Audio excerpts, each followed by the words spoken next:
And we should be live. Hello, folks. How are we Hello. all today? Right, I'm just before I start, talking and doing all the introductions and everything, I would just like to see if you can all see and hear both myself and Eleanor. This is Eleanor Hello. Tomlinson, everyone. Welcome, Eleanor. Hi, Vicky and everybody. Thanks so much for having me. Looking forward to this. I know. I can't. I've been really excited about it. I can't wait. Oops, Clark sorry. can see and hear. Is that both of us? Hopefully you can hear both. Well, I think we'd know if they couldn't hear one of us. Morning, Richard. Oh, how are we all? Morning. You're welcome. Hi, Vicky. Hello. Can see and hear. Yay! I can hear. Well, this is a good start. This is a good start. Really Right. Well, promising. absolutely. So, back for another live stream today. But this is a really special one because I have a guest artist with me on the live stream today, the lovely Eleanor Tomlinson. So, how are you, Eleanor? Thank you for being here. Oh no, thank you so much for having me and inviting me to come on. I'm very well, thank you. Good. Yeah, it's actually quite warm here in East Yorkshire for once, so I feel yeah, it's really warm, it's really summery. I'm feeling full of like the summery spirit. So yeah, what a lovely way to spend a late morning and lunchtime with you. And yeah, looking forward to it. Nice, nice. I know, same. Although I can't say it's nice and lovely and warm here necessarily. That's that's Scotland for you. I'm up in Scotland. Um, all right. So today I am going to be working on this puzzle that I have in front of me. It is called Jigsaw Puzzle Competition, and this is your latest puzzle release, Eleanor, with Ravensburger, and it was the qualifying round B puzzle at the UK Nationals this year. So, um, that is what we're going to be doing today. I'm going to be building this puzzle. I cannot wait. And Eleanor is here to answer all your questions, talk about the puzzle, some of your other puzzles. I've actually got some of your other puzzles here as well. There we go. That one. Coronation Capers, I think that one's called. Yeah, that's the And one. I was recently sent this puzzle, which I absolutely love. I cannot wait to do this. Yorkshire Dales. Um, Charlotte at Ravensburger sent me this puzzle, so I was very happy to get that. Can't wait to do this one as well. So we've got lots to talk about, and I can't wait to hear all about your lovely artwork and puzzles and everything else. But I'm certain that everyone in the chat has a lot of questions for you as well. So, how about I just dive into this puzzle and yeah, I will hand you over to to the mercy of the live chat. Oh no, bring it Um, on. I'm looking forward to the questions. yeah, so if anybody has questions for Eleanor, please do fire away. If you've got a question for me and I happen to be puzzling at the time and I don't see it, um, just tag me and Eleanor will relay the question. But I'll look up now and again and Yeah, see what everybody's talking about. I've But got yeah, my so iPad. Oh, sorry, Vicky, didn't mean to interrupt. no, carry on. You've got your iPad. Oh, I was just gonna say, like, if anybody sees like my eyes like going sort of seemingly off the screen, it's only because I've got my iPad sort of next to it, and I'm just keeping an eye on like the YouTube live stream whilst we do it. So if you see me sort of looking away, it's because I'm monitoring that at the same time. So yes, I'll keep an eye out for questions for both of us. I can be monitoring that. Yes. That could be my job. Oh, yeah, no, I have to do that as well because I have my iPad there. I have the live chat on my laptop screen, but sometimes I can't. It's actually not very good background color. Sometimes I can't see it very well. So, so sometimes I'm like this, just reading the chat, and they're looking at the side of my head. So that's fine. Oh, they'll be used to that. They'll be used to that. Okay, so please do fire away, and I will let you go. Chat away, Eleanor. Ooh, what questions have you got from me? So I'm going to sort of I feel like I'm cheating slightly. Well, I don't know. Can you? I mean, I did it before. I think a few of you commented who've maybe followed me that I challenged myself to 2 hours to see how much of it I could get done, and I didn't want to break it fully up, but I will sort of start it again and treat that one as a practice and see if I'm any quicker this time around. I mean, I should be really quick, shouldn't I? Because it's my own jigsaw and artwork, and I should know it inside out. But it still took me, I think, 2 hours 45, and I think I didn't do majority of it until after sort of the 1 hour 45 period. I remember thinking like I've done barely any of this, and it was in those last 15-20 minutes that most of it seemed to come together, and then it still took me 45 minutes to like for the like I don't know, I maybe had like maybe 30 gaps or something like that to go and do all of those. So yes, I'll have a little look. Which bits did you start and finish with? Is that sort of referring, Richard, to the artwork or the puzzle? I mean, when I did the artwork, so I sketch everything out in pencil and I sort of go for like the biggest, most simplest sort of shapes and layout, and then like start then going inwards into sort of more of the detail, because there's no point doing one little area really detailed because you might actually find out that you need to like redo something. If you're referring to like the jigsaw, I was doing like trying to do a bit of my edges. I remember when I saw everybody doing it at the jigsaw competition, everybody was drawn to the banner that's sort of in the middle, and because it's quite a solid colour, and I was told text is always a really good starting place for jigsaws. So I think because subconsciously I knew that, I was also sort of trying to, do what the professionals do and do this bit. So yeah, it was sort of a bit of edges, bit of that banner, and sort of working, I suppose, outward. And some of the figures were maybe a little bit sort of easier to do because, or not easier, but you could sort of colour and think, oh, that must be sort of, that piece must go over there. But I'm definitely not an expert when it comes to puzzling, but I'm very delighted to be entering this world with you all, and yeah, it's good fun.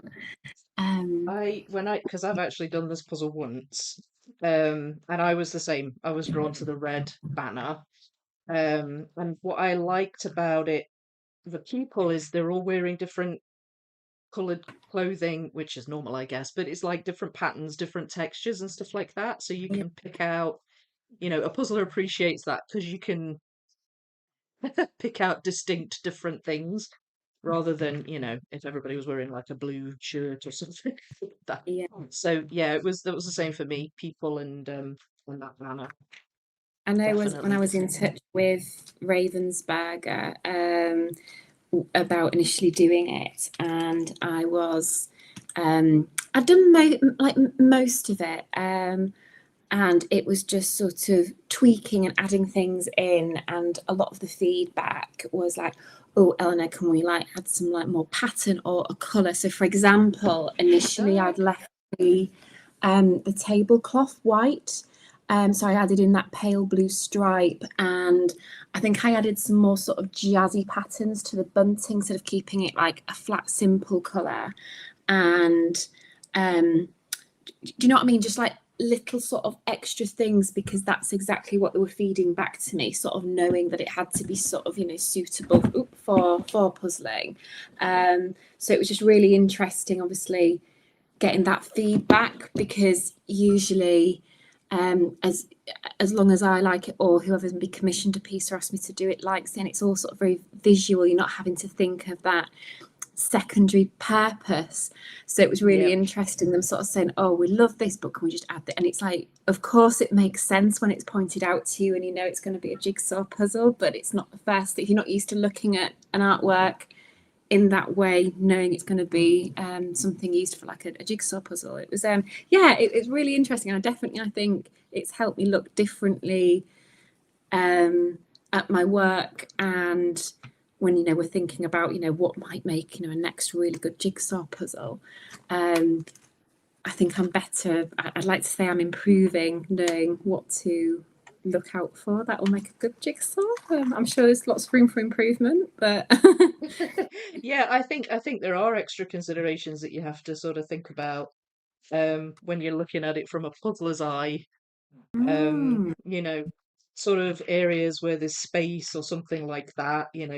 I've spoken to other artists before where they'll be like, I'm like, well, there's a lot of butterflies in this. Do you like butterflies, and then they would say to me, well, honestly, I do like butterflies, but mostly I put them in just because I need to You fill a needed space with something. something. Yeah.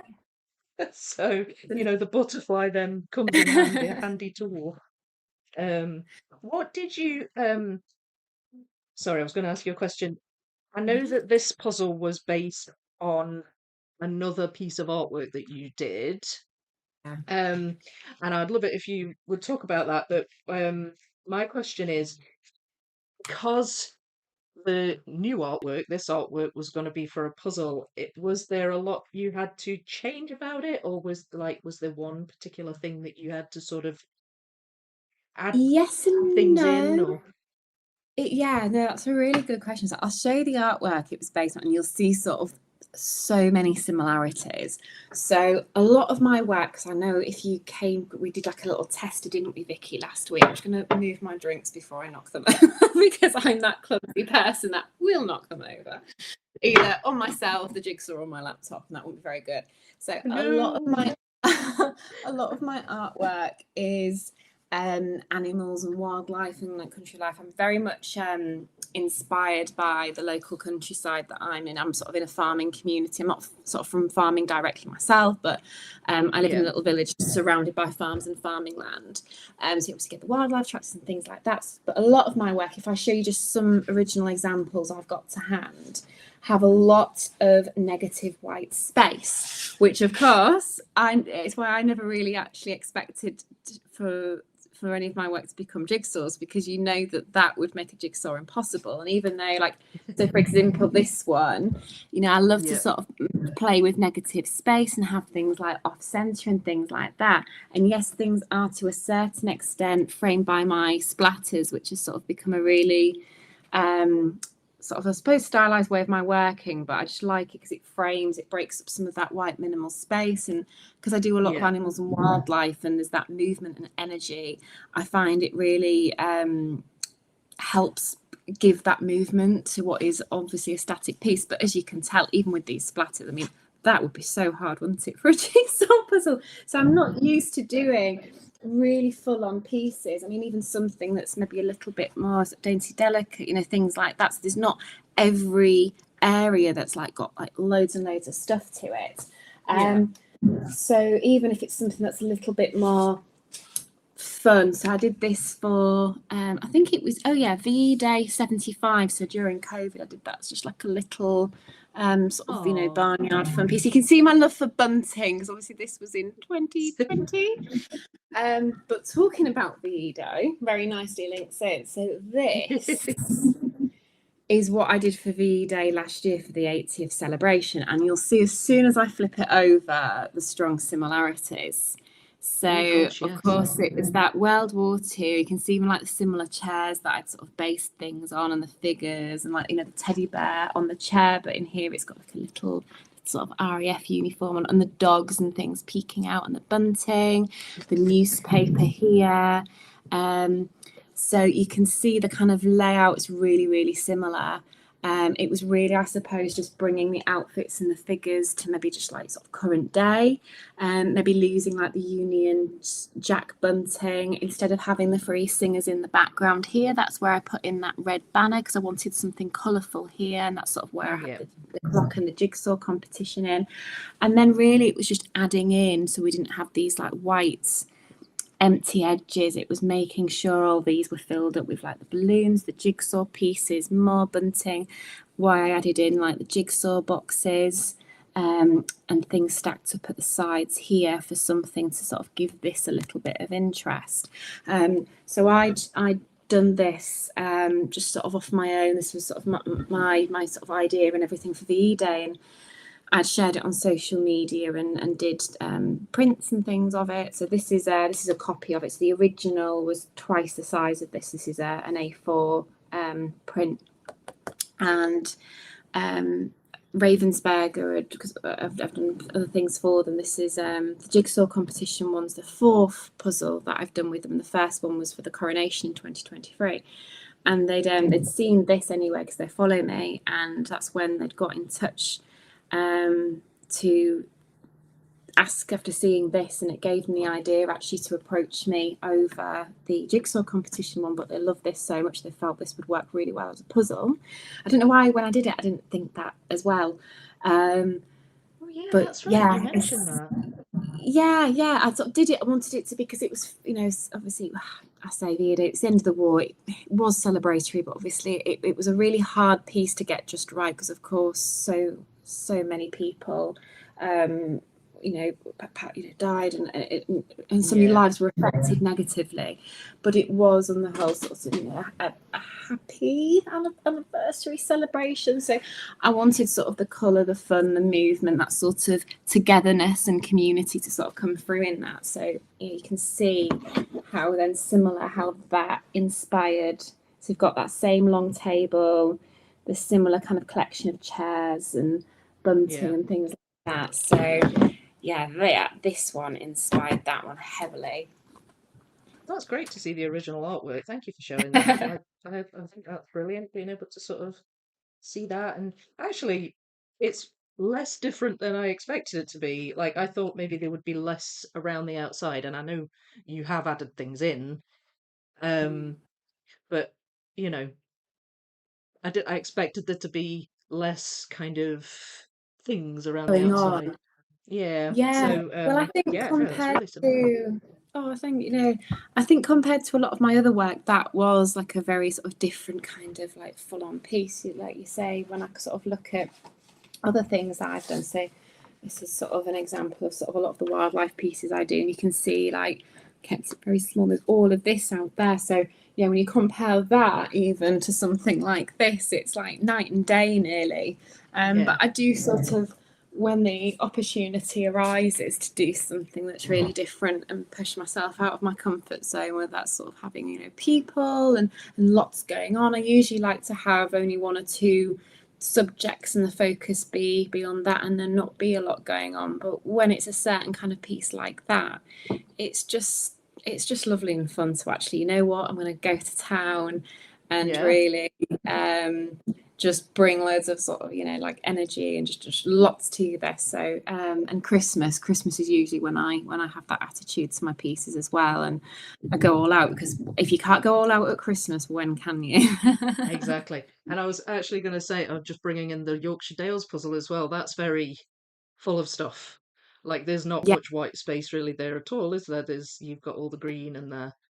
So I yeah. sort of noted the difference there.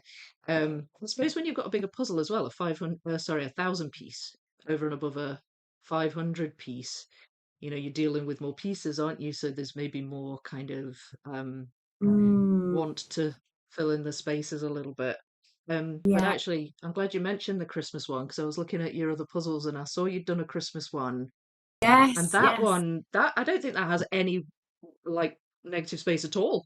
I was like, oh, No, that's no, really, really different. it That's really nice.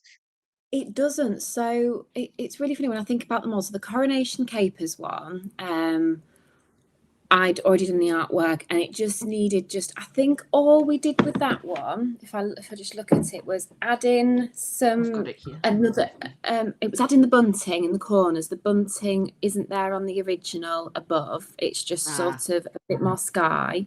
yeah. And I added some more of the. I'll show it up the lid. So this was one that I signed for somebody. So where we've got like the pinky floor of the mold, it was just spreading that out a little bit more, just to fill in some of those areas of white. And I think Yeah. maybe adding some more splatters just to break up a couple of the spaces that had a little bit too much white space. But it was minimal. It was pretty much because it was sort of, coronation and full on and party sort of like. Again, it Yeah. really lends itself naturally to being a jigsaw, which is sort of why it became the first one. Because I did think for that one, it really worked well as a jigsaw. And then I was really fortunate to be sort of introduced and put in touch with Ravensburger, and that's sort of how it all started. And then the second one was the Yorkshire Dales one, and they pretty much said, oh, Eleanor, you've got free reign, just do whatever you like. And I'm from Yorkshire. I'm very much a proud Yorkshire lass, and I love going to the Yorkshire Dales. Went a lot growing up, and for me it's just one of my favorite places. So it's like that one, it's not of a specific location because I couldn't choose like a favorite view. So it's this kind of, with a lot of artistic license, this sort of medley of, for me, visually just sums up Yorkshire. So I sort of included everything that I love, from the stone walls, like the viaducts, the sort of, the rolling sort of hills and sort of empty sort of, heather at the top with the purples in, pheasants, Highland cows walking, the Swaledale sheep peeking through the fence. Obviously Bramble's in there. I take my art things when I go. So it was just sort of this kind of really sort of what the Yorkshire Dales means to me and sort of how I sort of, view it. So, that was really nice because it was just sort of just make it full on, really, really busy. And I think the only changes that we had to make with that one was I'd kept some of the greens a little bit too similar, and they just sort of said, oh, can you just strengthen, just differentiate some of the greens just to make it a little bit more, just different, a bit more variation. So that one was just sort of really, that was the story of that one. And then we did the Christmas one. So the Christmas one, the animals, was I should have brought this one. I'll try and get it up on my screen and then I can show you sort of what I'm talking about. But it was a piece that I'd done a few years prior, and it called Herd It's Nearly Christmas, like a play on words as herd, like a farming herd of animals. And then it was white space around it. And apart from the white space, I will find it on my phone for you guys. Apart from the white space, which wasn't a lot of it, but just a little bit of it, because all the busyness was in the animals, and they're all wearing like different like party hats and things like that. And it lent itself on the whole so well already to being a jigsaw, but there was just this little bit of white space. So what I did was create a night starry sky, sort of dark blues and purples, with a big star sort of in the corner, and just in Photoshop laid that behind the drawing that I'd already done. So it changed it a lot because it looks so different, again having a much deeper, darker background, but it was a very quick, easy, straightforward fix. So I'm just getting the picture up now to show you so it can make sense. So this will be the one without the background, but you can imagine where the white is. I saw the image earlier online. I think it's the only puzzle of yours I don't have now, so I can't show it on the screen. So I hope this works if I put the camera, but hopefully, we've got but you can see sort of all those files, sort of the Shire and the cow with antlers and a red nose, and the sheep. So it's just like everybody. So in all this white area behind, and I think the stars are up in sort of this corner. So it was really just painting in watercolor a blue sky to like lay behind it.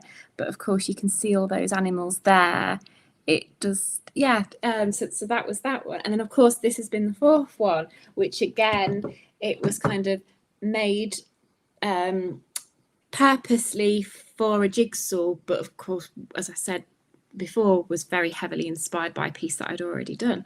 So yes, it's different. It's really interesting how each piece has evolved to become a jigsaw, and each has a different backstory. Some were already like artworks and needed a couple of tweaks. Others were sort of purposely designed with being a jigsaw in mind, and some have just been like, I don't know, like a happy accident where they've just naturally lent themselves to being a jigsaw, and they're pretty much sort of, as is, just with a couple of little additions. So I'm just conscious I've been forgetting about our chat. I know, I was thinking that. I've Apologies. again. Sorry. It's so Carry easy on. just to get chatting, doesn't it? So I'll just scroll a little bit up, and then I'll make sure I've not missed. Somebody's work. Do you work for other brands too besides Ravensburger?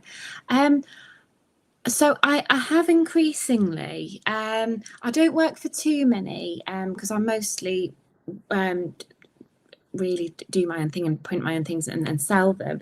But I have had the lovely opportunity of working, collaborating with a few brands, one being Ravensburger, another one is a clothing brand over here that does like over in the UK that does like country sort of rurally kind of inspired clothing called Jules. I've worked with them in different yeah. sort of ways for quite a few years since I was at uni. Another one is like a Yorkshire based bakery that I've done some illustrations for their like packaging and things like that, and then done like the odd like book illustration and things like that. But I do love creating like my one-off pieces and things that a lot of my work is either commissions or I've got like the originals and the prints that I sell, and then do like cards and like homeware and gifts and other things like that. So that takes up majority of my time. So I've only really been working with other brands really maybe in the last 5 years. Yeah, so it's been really lovely, and I've been asked to do things that I never thought I'd be doing and seeing my artwork on, which is lovely. Let me have a look if there's any others. I'm sure I've seen a few.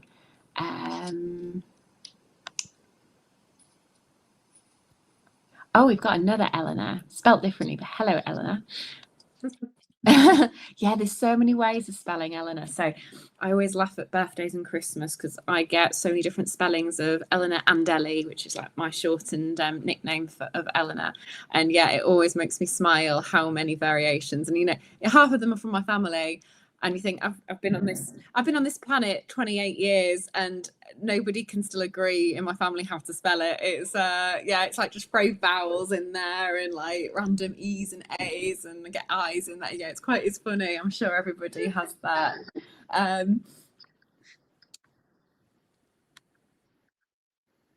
get that with Vicky. Not so Do you much have the Victoria, but Vicky. Yeah, loads Vicky? of Oh different yeah, because versions of that. I mean, I would always spell Vicky with a Y, but I suppose I have seen it with an I at the end, and Yeah. maybe two. I don't know. Do you ever get like two K's and no C and things like that? Yeah. When I was at school, there was another Vicky, and she spelt hers Vikki. Yeah, I have seen that. I So think only yeah. once or twice though. But yeah, my go-to would be how you spell your name, Vicky. Yeah. Yeah. I think that's maybe the traditional one, but Yeah. No, it's yeah, it does always bring a smile to my face. Do you have the original art piece sitting off screen? Yes, I do. So I think I'd sort of teased to you all in the sort of the practice run that we had that I would make sure that I had like a few things to hand, including the original. So you'll see that on the whole it's not too different. So this is the original. You can see that because it was so that the card unfortunately slightly buckled. I was trying some new cards, it's just ever so slightly sort of bent in that way. So you can see the text here I added in digitally, because I use ink and watercolor. It would be quite hard to keep that really crisp and clean at that size. And I just know what I'm like. I'm a bit OCD. So I thought, you know what, that's something that I will add in digitally. I usually do everything by hand, but there's just certain things that I know from experience that if I did that by hand, I would do that much cleaning up on the computer that I might as well just add that in completely. But the text that I've added in, that's Jigsaw Competition, if you just hold the name, that is my own font that I created from my own handwriting, but it just makes it sure it's clean and sharp and it doesn't look too messy, if that makes sense. But yes, this is the original. So you can see on the whole it's similar. I think there's just more balloons, more jigsaw pieces that got added in after.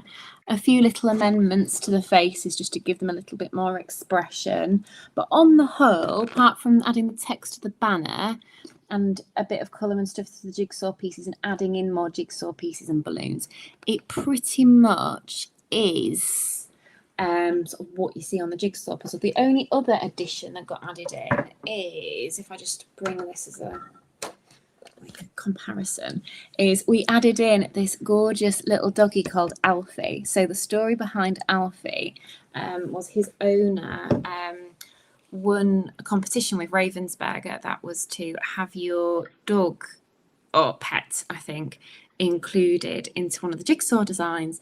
So because the V-Day piece, if you remember, had doggies in. I was obviously going to insert doggies into this one, and I included my little black cocker spaniel, who will probably be making an appearance at some point today. She's asleep on the sofa at the moment. At the moment. Yeah, I know that won't last forever, and she might even like hear her being talked about and then like, ooh, like my name, because she does that a lot. So they thought that this jigsaw would be the perfect design to include Alfie. So they sort of said, oh, how did I feel about that? I said, absolutely. I mean, especially when they're showing his photo, because he was wearing this gorgeous little colourful bow tie in the actual photo. So I drew Alfie out separately as a little A6 drawing, about that big, and then scanned it in and just photoshopped him into the scene. And I mean, it's like he's always been there actually. So he's not on the original, but he's in the jigsaw design. But yeah, you can sort of see that on the whole, they are very similar. And I've just sort of, when I've scanned in, because watercolor, sometimes it's really difficult to get that level of sort of vibrancy that you want. So I just very, very slightly tilt some of the settings and the brightness levels and the exposure sort of settings, just to really make sure all the colors really pop, and don't you sort of washed it again, just because it's particularly that one, because it's a puzzle and you want it to be sort of make it as suitable for puzzling as possible, I suppose. I thought that dog was called Arthur. Oh, it might have been Arthur. I was thinking, no. I think actually you're right. I've drawn a few doggies called Alfie, and I'm thinking I've probably got my wife. You know, the thing is, it was that long ago now. I'm not joking. It was, I think, July. They got in touch last year about doing it, and I'm sure it was quite quick. Yeah, getting on for a year ago. And I think they needed the artwork to propose to the Jigsaw competition sort of August time. And then very soon after doing it was when they came to me to add in Arthur. And I do think he was Arthur, actually. Apologies, Arthur. I got your name wrong. I'm terrible with names, so I do apologise. But I think you're right. I'm sure he was an Arthur, not an Alfie. Oh, oops. Well, it starts with an A. Yeah, I was half right. I'm so terrible remembering names. I'm really good like remembering anything visually. I think, doing what I do, but I'm terrible whenever, I can't remember. I'm the worst person if somebody's asking me for directions. I can't remember street names to save my life, but I could tell you and describe every feature that is along that street or road. But you ask me what the road name is, I have no idea. Oh. Let me have Is Bramble in all of your puzzles? She's not in all of them. She's very disappointed to say. So she's in the Yorkshire Dales one, and she's in that one, but she's not in the coronation piece, and she's not in the Christmas one. So I suppose those are the two that the I mean, to be fair, the Christmas one, oh, no. I did do that artwork when we did I was nearly going to say, I think I did that before we got her at all. But no, I'm wrong. I was in this cottage and we had got her as a family just before I moved out. So she's 5.5. So she would have been a little puppy. But I think, because I kept it farming, and I was like conscious that she can't appear in absolutely every piece, and because otherwise I'll upset other doggy breed owners. And I thought, because it's like a farming one, I'll put a border collie in that one. That seemed appropriate, but obviously I didn't expect that one to ever become a jigsaw. It was sort of, that one was one that was done retrospectively. A little bit of the coronation one, I did it for the coronation, and then it was looking at it as an outline, saying, oh, what else could I do with this that fits really well with the things that I was doing. So it was obviously the original that I've still kept. It was done as prints.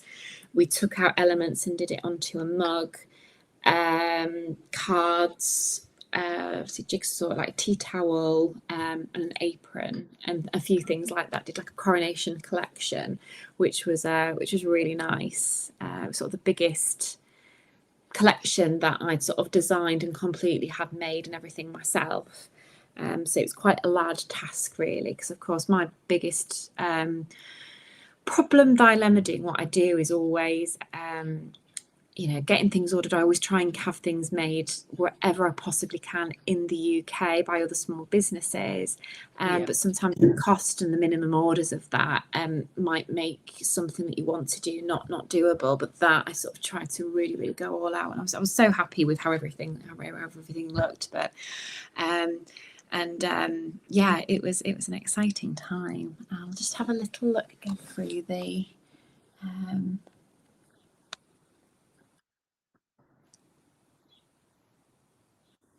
Oh, thank you. Somebody's just put Husky fan 01. I googled you and let me say congratulations on your illustration of the Queen and Paddington. I feel like use of watercolor made the feel even more touching. Do you work in other mediums?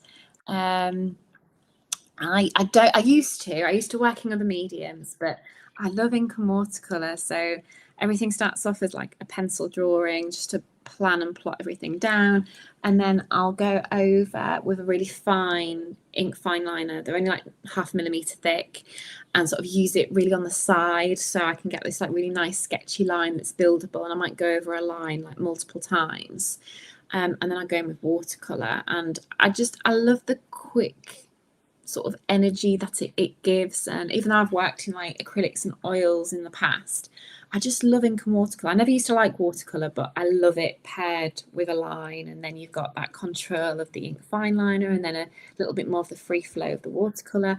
And yeah, and I use that almost solely now. I might sort of dip my toe back into other mediums at some point in the future, who knows, but I'm definitely still very much in love with ink and watercolor, and I don't really see that changing anytime soon.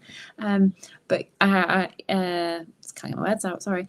But thank you for your comments about. So for anybody who doesn't know, because I never like to sort of assume that people have necessarily seen it, but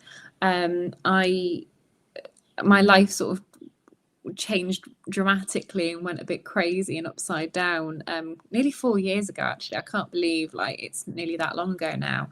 I did a piece to mark the Queen's Platinum Jubilee back in 2022, and it went viral, and a lot of people have seen it. So it's always quite funny when I get talking to somebody and they ask what I do, and I say, oh, I'm an artist and illustrator, and quite often they might ask like, oh, will you have done anything that I've maybe seen? Maybe not expecting them to have seen anything that I've done, I don't know, because I sort of then, well, like, oh, you on social media? And if they say yes, I'm like, well, you may have seen something that I did a few years ago because it went viral and it got shared a hell of a lot, and then I'll sort of describe it to them. I'm like, oh my god, like that was it. I was like, yeah, that was me. So I've got it. Well, I've got a copy here that's signed to my auntie, hence it's got Margaret on the bottom. But yeah, this is the piece that person's referring to. So some of you, I think it's showing you it in back to front. Yeah, it's showing you back to front, isn't it? Mirror flip. But yeah, that's the artwork. So Jubilee Marmalade Tea is what I called it, and it was obviously capturing that moment of the Queen and Paddington there with Party at the Palace, if everybody like remembers back to June 2022. And yeah, I shared it that weekend, and it went bonkers really, and so many more people saw my work and found my work and what I did. I feel very lucky that happened, but most people know me or know that piece and don't see or know of everything else that I do, because like I say, wildlife and animals and things is very much like my first and lasting passion, and that was just something very different, but then went completely viral, which I always find quite amusing. So if anybody sort of doesn't know loads about me, that's sort of my claim to fame, if you like. I feel like if anybody's seen anything, they've seen that one. I'll have a little script. Do you puzzle as well on leisure basis? So I used to do jigsaws a lot. Whenever I used to go to my grandma's growing up, she always used to get me a different jigsaw. And I remember doing all kinds of jigsaws at hers, and I always thoroughly enjoyed it. And I feel really bad to say that it's something that I definitely just got out of doing as I got older. And I think, unfortunately, just due to, when I stopped doing those, it was probably at the same time when you're going to high school and you suddenly get like a lot more homework and you've got all these other commitments. And there was a lot of things that, when I think back, it's really sad really that I didn't have time for, because schoolwork or whatever, becomes, the priority. And I've sort of never really got back into it. And I'm always really embarrassed to say, because obviously I've had my artwork on a jigsaw now for coming up to 3 years. And this, a few weeks ago, was the first one I'd attempted for the first time, because I think I got a bit anxious and scared of giving it a go. But I think giving myself 2 hours and thinking, look, just see what you can get done in 2 hours. It's a bit of fun, and having that instead of thinking, oh my God, I might be doing this for days and days, and sort of just I think that was a really good like re-entry step to do it, because I definitely think it's something that I'm going to get back into. And I just think it's so good for you, isn't it? It's so good for the soul. It's I think, especially in an age where we're becoming increasingly, on our phones, on technology, I think it's such a traditional, nice, physical, tactile thing. And I think it is just such a lovely way to spend time. So I promise to do better and spend more time puzzling, because I'm always a bit like, oh no, but I should be doing more puzzles, certainly. I think maybe we would argue that we want you to make more puzzles. Definitely. I know we're sort of having a bit of, we need to have a bit of a discussion next with Ravensburger, because they have mentioned since the competition, like, oh, we'll have to start planning what you're going to do for your next one. And it's like, I don't know if I'm going to have a brief. I don't know if they're going to turn around and sort of say, what do you want to do on a puzzle? And because obviously sort of do something that's very different again. Whether sort of make something seasonal, I don't know. I'd maybe like to do something, I think, wildlife, because so you've done like the royal one, done sort of ones with figures and people, done a bit of like a landscape scene with the Yorkshire Dales one, and done like a animal farm, you had like domestic kind of animal farm animal, do you know what I mean? Whereas to do something that's maybe completely like wildlife, and some sort of like wildlife medley, and maybe, I don't know, maybe like autumnal colours, maybe like leaves and like foresty woodland, I don't know, something like that. If I'm sort of thinking out loud, maybe that'd be quite nice and would work really really nice as a puzzle. I was looking at your image that you did for David Attenborough, 100th birthday, and I know, because it stood out to me because it had like giraffes and was there a whale on it or something? I forget the animals, but it wasn't I was like really farm conscious animals, to get like, no, there was some sort of animals. I wanted to try and, without illustrating every animal in the world, which would be amazing, but I obviously, I think I would spend the rest of my life drawing and painting. I was just trying to really sum up just all the animals that are in the world. And obviously he's done so many different programs looking at so many different habitats and environments.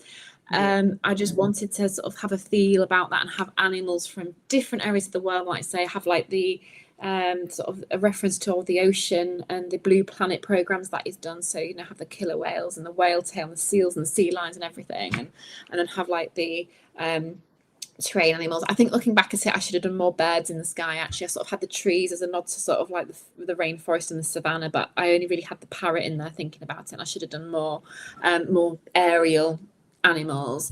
But yeah, I just wanted it to be sort of colourful, full on, different shapes, heights, sizes, everything, and just do my best to create something to mark 100 years of an incredible man. And hopefully I did, like, I'm hoping I did his work and everything justice. And I loved it. oh, thank you. It would work really well doing a round jigsaw, wouldn't it? I suppose. Maybe, I don't know. Maybe that could be a really nice jigsaw, or taking that idea but sort of developing it further. It sounds really silly, but I didn't realise you could get round jigsaws until I was at the jigsaw competition, and on the, I think it was day on the pairs, there was a gorgeous one by, I believe, Vic Reeves, with all the birds, and it was like a colour wheel. And that's right. I don't think a lot of people were too happy with that as the puzzle. I had a lot of people who were like, "Oh my god, it was so hard." But from an artist point of view, like, "Oh, that's such a beautiful piece." And I thought it was really interesting, like a round jigsaw. I was like, "Oh, well, actually." Then I've since found that you can have pretty much any shape as a jigsaw, which I found fascinating. So I think that maybe be interesting to have a look at and not be sort of feel confined to a rectangular kind of shape proportion. Have something that's a different shape and outline. It'd be fun and difficult. Who knows? It's so many options. Yeah, it's funny you should say that because I was thinking that um, when I was looking at your art and earlier on, you were talking about how you like playing with the negative space and things, and I was Mm. like, well, it would work perfectly if it was a shaped puzzle, like a horse Mm. or something like that. I don't know how easy they are to make. I know Ravensburger have done some shaped puzzles. I Mm. think they call them silhouettes, but yeah, I think your puzzles would look great on a circle or like a Yeah, shaped puzzle. I think that would yeah. work really well. It's definitely like, yeah, say something to maybe like ask the question, just see like we'll say what's possible, because it's yeah, it's strange really, I think, because the card and stuff that you work on and sketchbooks, they're always sort of got your 90-degree corners, whether the square, rectangular, portrait, landscape, whatever it might be, and you sort of forget that actually you feel like you need to work within that kind of rectangular confines, because that's typically like what we see card canvases, those shapes, but actually you don't need to. And it's almost like reminding yourself like, oh yeah, actually um there are like other shapes out there, which sounds really silly and obvious, but you do have to be sometimes reminded. Yeah, no, I get you. I get you. And most puzzles, of course, are rectangular, so they've done a few Ravensburger, they've done a few square ones recently. They've got a series called I think it's Art and Soul. They're like 750-piece puzzles and they're square as opposed to Wow. rectangular. Yeah. So that's a bit different. It's nice to Yeah. do something a wee Yeah, bit different. definitely. Yeah, no, I think it's definitely like it gives you, I don't know, it probably gives you more options actually, and yeah, more ideas, and sort of not having to sort of purposely design something or add things in just to sort of force it to suit like a rectangle, particularly when you know it's um going to be a jigsaw. Oh, somebody's asked, did you know that your Cooley Clo, I hope I've pronounced that properly. Did you know that your Yorkshire Dales artwork was going to be used for the table numbers at Nationals? It was very fitting for the location. I did. It was only, I think, a few days to a week before, they just sent me a quick email just asking if that was okay. And I said, of course it was. And I was really delighted because when they sort of said, I can't think how they called it in their email, but I don't think I quite understood sort of what it would be on. And I know that sounds a bit silly, but it wasn't until I got there I was like, oh, that's what they meant. So yes, of everybody's sort of name and number, like where they'd be sitting, and it was sort of just decorating that, and that was a really really nice touch. And of course, it was in Bradford, which is on the very sort of edge. It's not far really from the start of the Yorkshire Dales. So I know when I was driving to the school the venue that it was held at, I was seeing loads of signs for like Skipton and Ilkley and all of these places that I go past and go to whilst I'm in the Dales. So I was like both excited and sad, because it was like, oh, it feels like when I go on my holidays to the Dales, but I was like, no, or I'm like, this is work, this is like a business. It was a fun business trip, but this is work. And I was like, oh, I could just go to Skipton after. I didn't, but yeah, it was nice to be so nearby to all these places that I love and know very well. And yeah, I agree. It was such like a fitting thing, which is I'm sure why they got in touch and asked if that was okay. And yeah, no, it's so lovely to see. I got very excited. um, what were the main feedback comments from participants during the signing on competition day? Richard Fabric. Oh, thanks, Richard. On the whole, really, really positive. I mean, the only negative ones were people found it difficult, which I agree, having tried to do it in 2 hours and it being my artwork, that I should know. It wasn't like a complete surprise when I started it. So I feel for anybody that was struggling to get it done, particularly when you have to be as fast as possible. But no, everybody I think was really happy it to be a jigsaw depicting puzzling, like a puzzle depicting puzzling. Apparently not many puzzles are of that theme, which sort of surprised me really, but it's sort of I can't think of sort of the right way of putting it, but it's that kind of sort of fun take on like you are puzzling on a puzzling scene, and with it being obviously jigsaw competition at a jigsaw competition. So I think the theme and obviously what it was of was very popular with a lot of people on the day, which was nice. And yeah, I was really grateful for the lovely comments, because of course I was really nervous, because I appreciate what a community it is, and you're talking to people who puzzle all the time and have done so many puzzles and know what works and know what doesn't, and you want to do them proud and make something that they're happy with and that they'll love and enjoy to do. And yes, I'd had the sort of discussions and feedback from Ravensburger, but I suppose they don't necessarily even know how something's going to be received until they put it out there. So it was a really lovely day, and I was very relieved and grateful that I had so many nice compliments about it. And yeah, I did you guys proud, and hopefully it's something that a lot of you can enjoy. And I'm saying that as Vicky's trying it, so I hope you're having a good time, Vicky. I'm loving it. I really like the puzzle. I think sometimes with speed puzzling, there's a difference between um like, so I'll use the Vic Reeves puzzle as an example, the birds um circle of colours. I It was really hard to do Mm, fast. So when mm. you're approaching a puzzle and your one goal is to do it as fast as you possibly can, and it's super hard, then you have this kind of feeling towards it that's like, oh my Lord, that was exhausting kind of thing. But me personally, um, but then, if I did that puzzle leisurely, I would have loved every minute of it. I really liked it. I loved the image.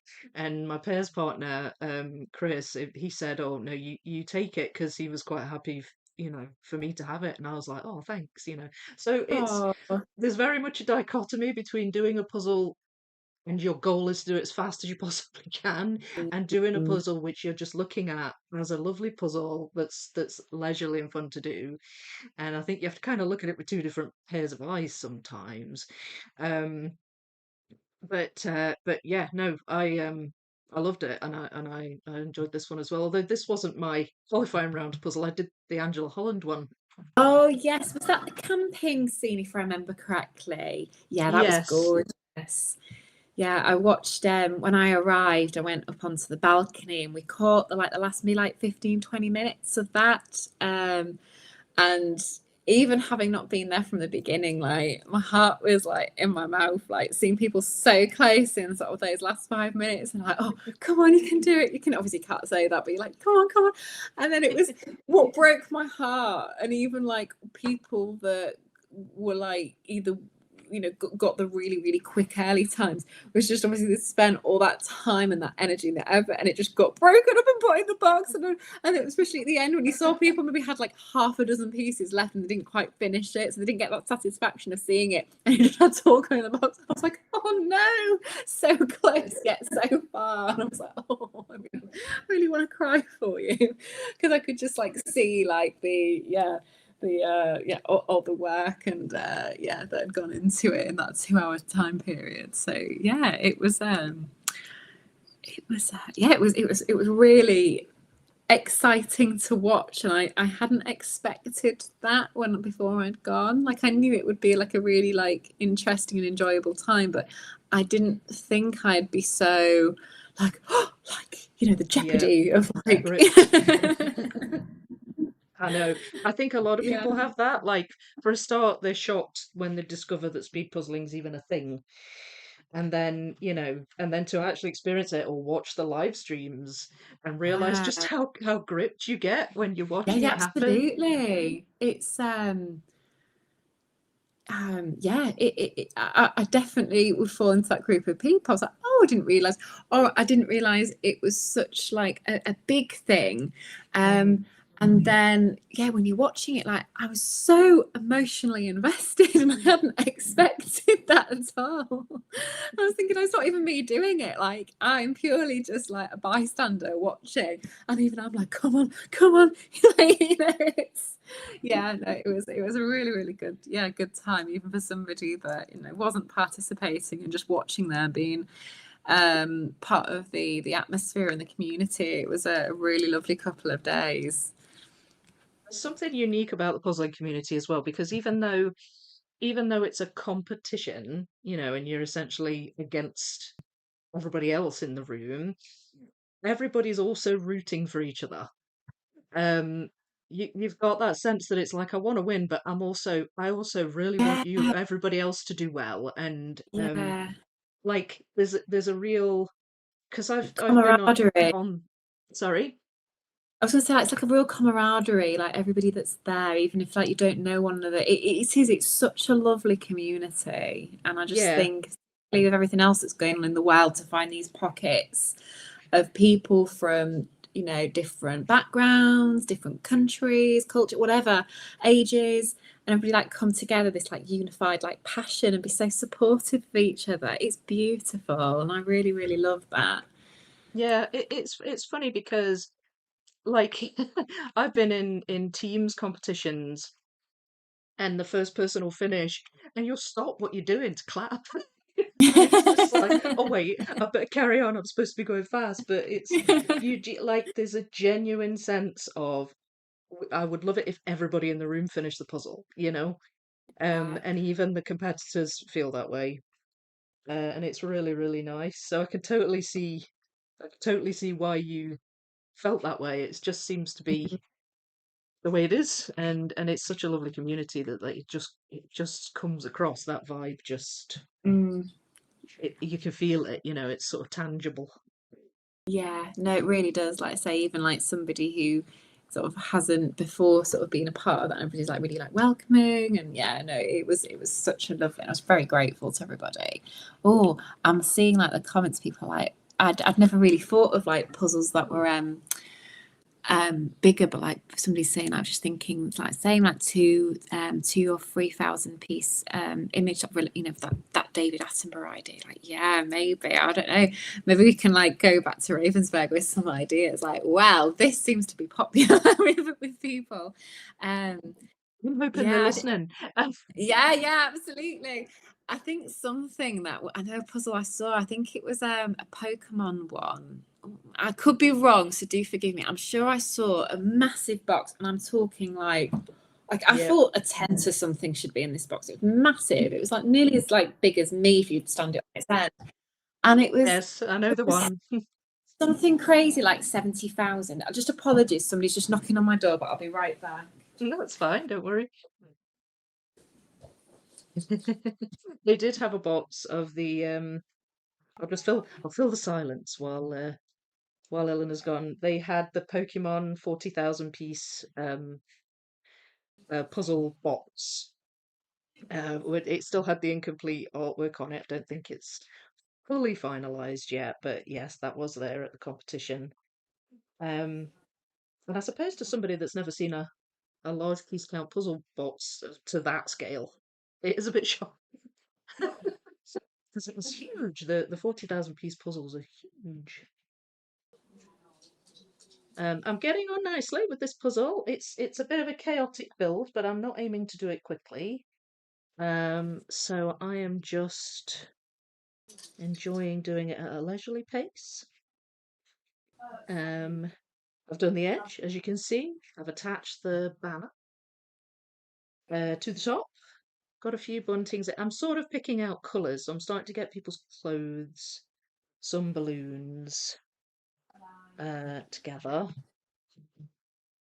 and some of the buntings. There's a green balloon that's come together. That one I feel like should be able to attach. Maybe not. Don't know. I don't know. See, who's chatting? Who's chatting? This puzzle chat will always encourage the bigger puzzles. Certainly will. I had a wee smile to myself when Eleanor started talking about it. I thought, yes, there it is. The request for the large piece count. I love it. I love it. Of course, I'm always going to be pro a large piece count puzzle. Um, so yes, I thought that was funny. We do like bigger here. Everyone touched by Vicky accidentally ends up with bigger puzzles. Accidentally. Yep, they fall into your carts totally without you meaning to put them there.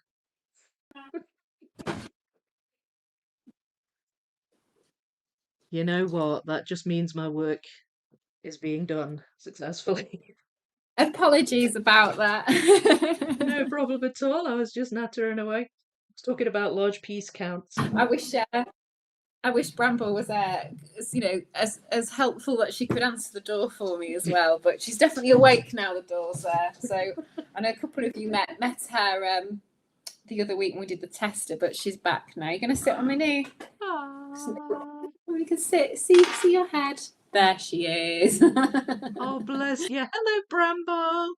You're a wee She's like, cutie.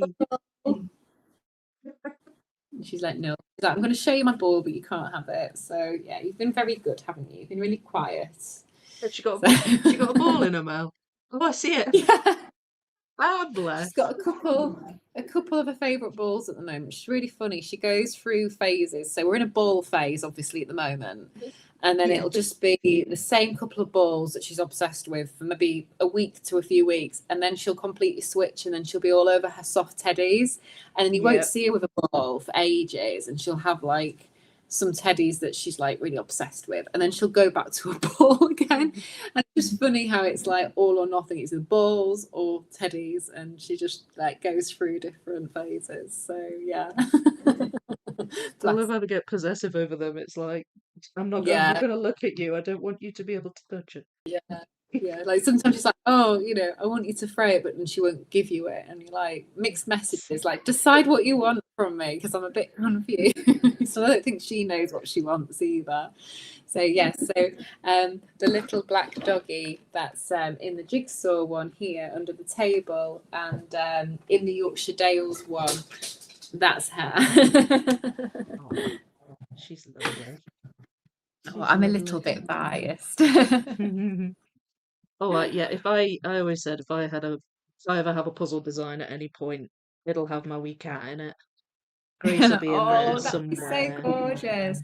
Oh well, maybe like if I'm doing another design, I'll have to get in touch with you, Vicky. And if there's any way of getting her into like a jigsaw for you, I'll get in touch and like see if we can like make that happen. Like if it's the right the right fit. Like say if we'd known each other when I was doing this one, she could have been like one of the kitty cats because I definitely have a. Oh, yeah, I think it's only the one little kitty cat tail, just a little nod, so I didn't upset the cat people in the room. But yeah, maybe for like another one, I'll like be like, right, let's get your gorgeous little kitty cat in there and design. That would be cute.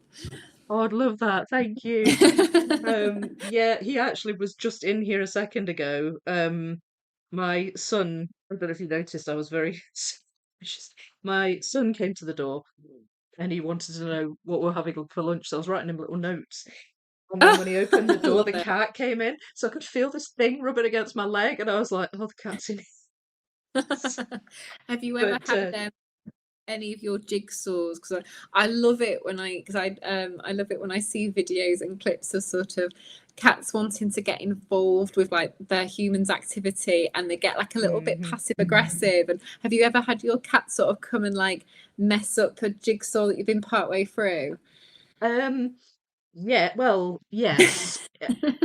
So he likes to walk across them and lay on them and stand on them and stuff like that. So often so my channel is known for my large piece count puzzles. I do a lot of giant puzzles. That's why people in the chat are like, so are we going to see your art on a giant puzzle? We're all giant puzzle fans here. 2,000-3,000 more.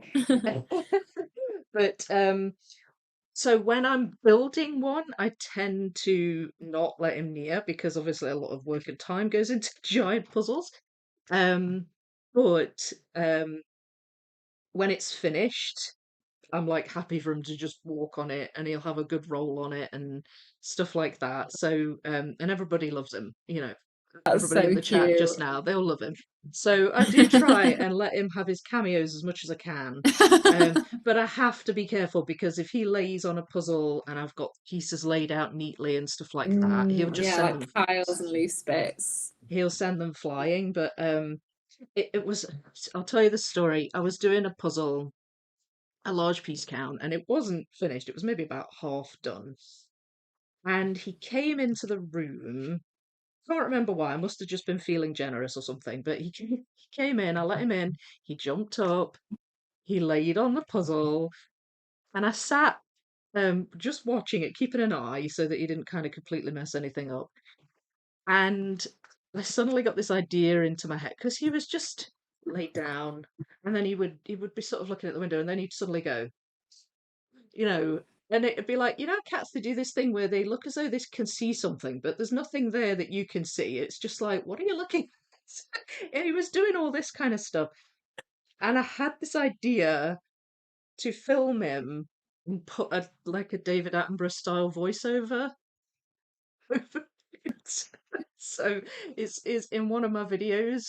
I'm like doing the So cute. puzzle, and then he appears, and then I just cut the video off, and I do this whole David Attenborough skit thing where I'm just talking like it's a nature program, and he's like, entered the clearing, and he's walking around the puzzle, and he's laying on the bit that I'm trying to work on, and pretending that I don't notice, and all this kind of stuff.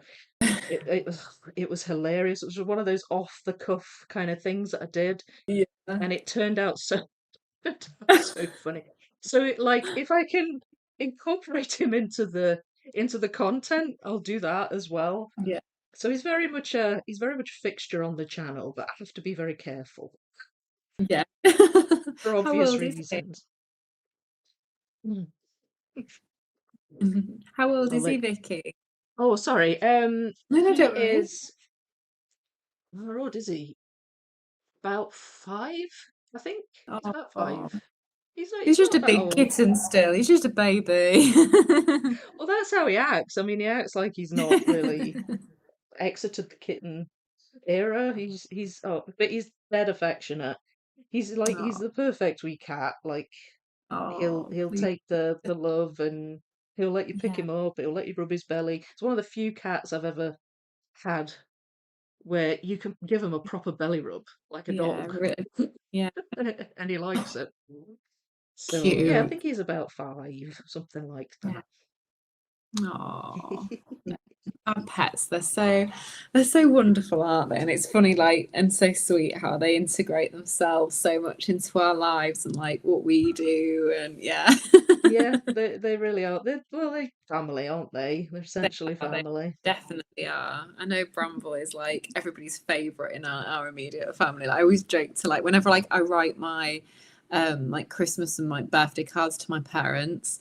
I'm one of two, and I'm the only girl, so I've got like a younger brother, and there's just the two of us.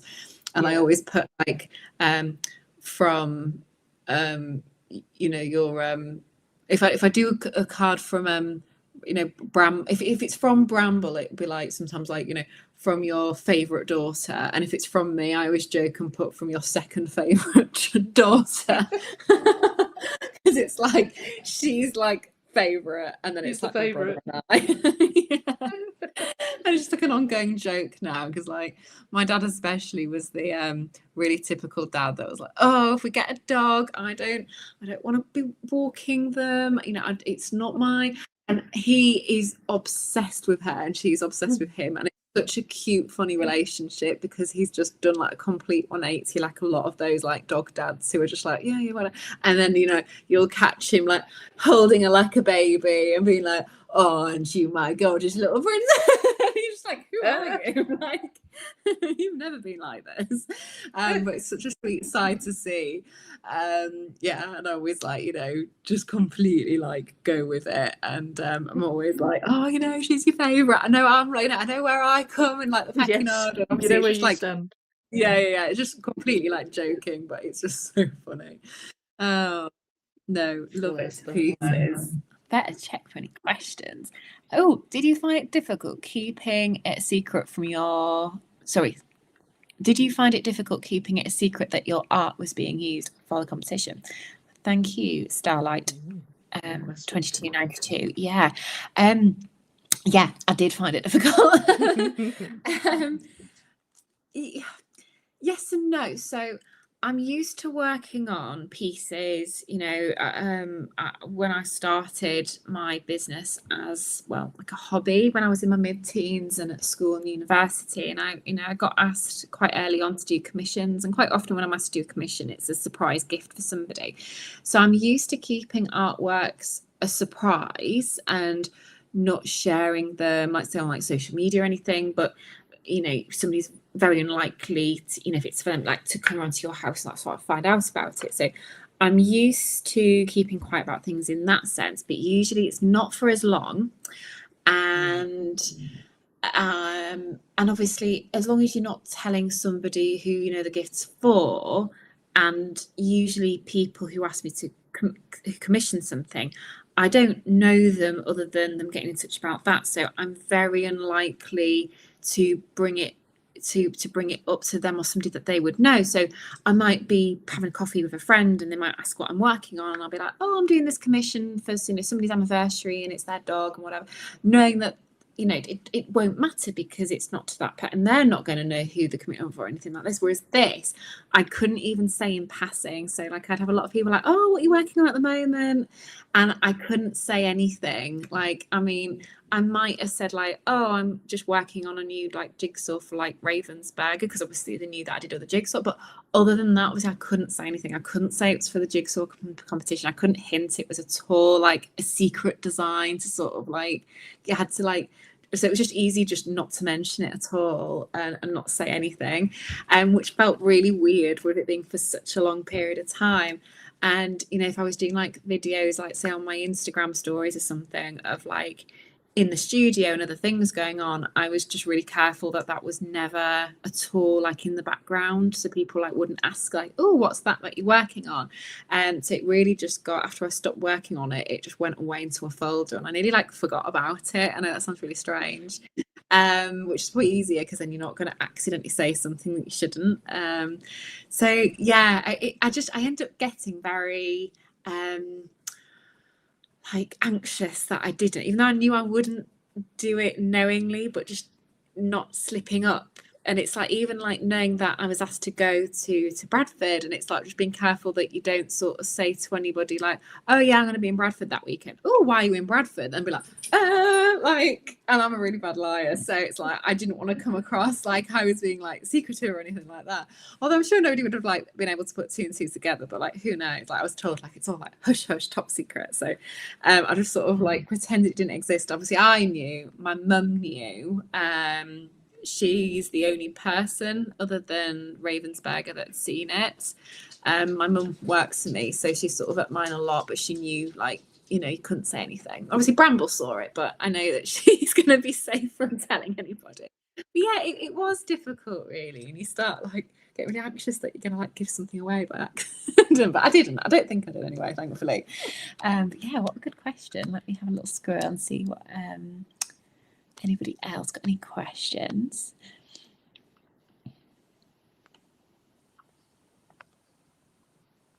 I must say, Vicky, I had every intention of doing this jigsaw again, and I can't multitask like you. The fact that you can like chat and talk away whilst doing a jigsaw, I've literally got maybe like 24 pieces out on the table. I've done 0 with them, and I'm just fiddling with things. Like I cannot multitask at all. I'm so impressed that you're able to hold a conversation and do what you're doing at the same time. It's a skill in itself.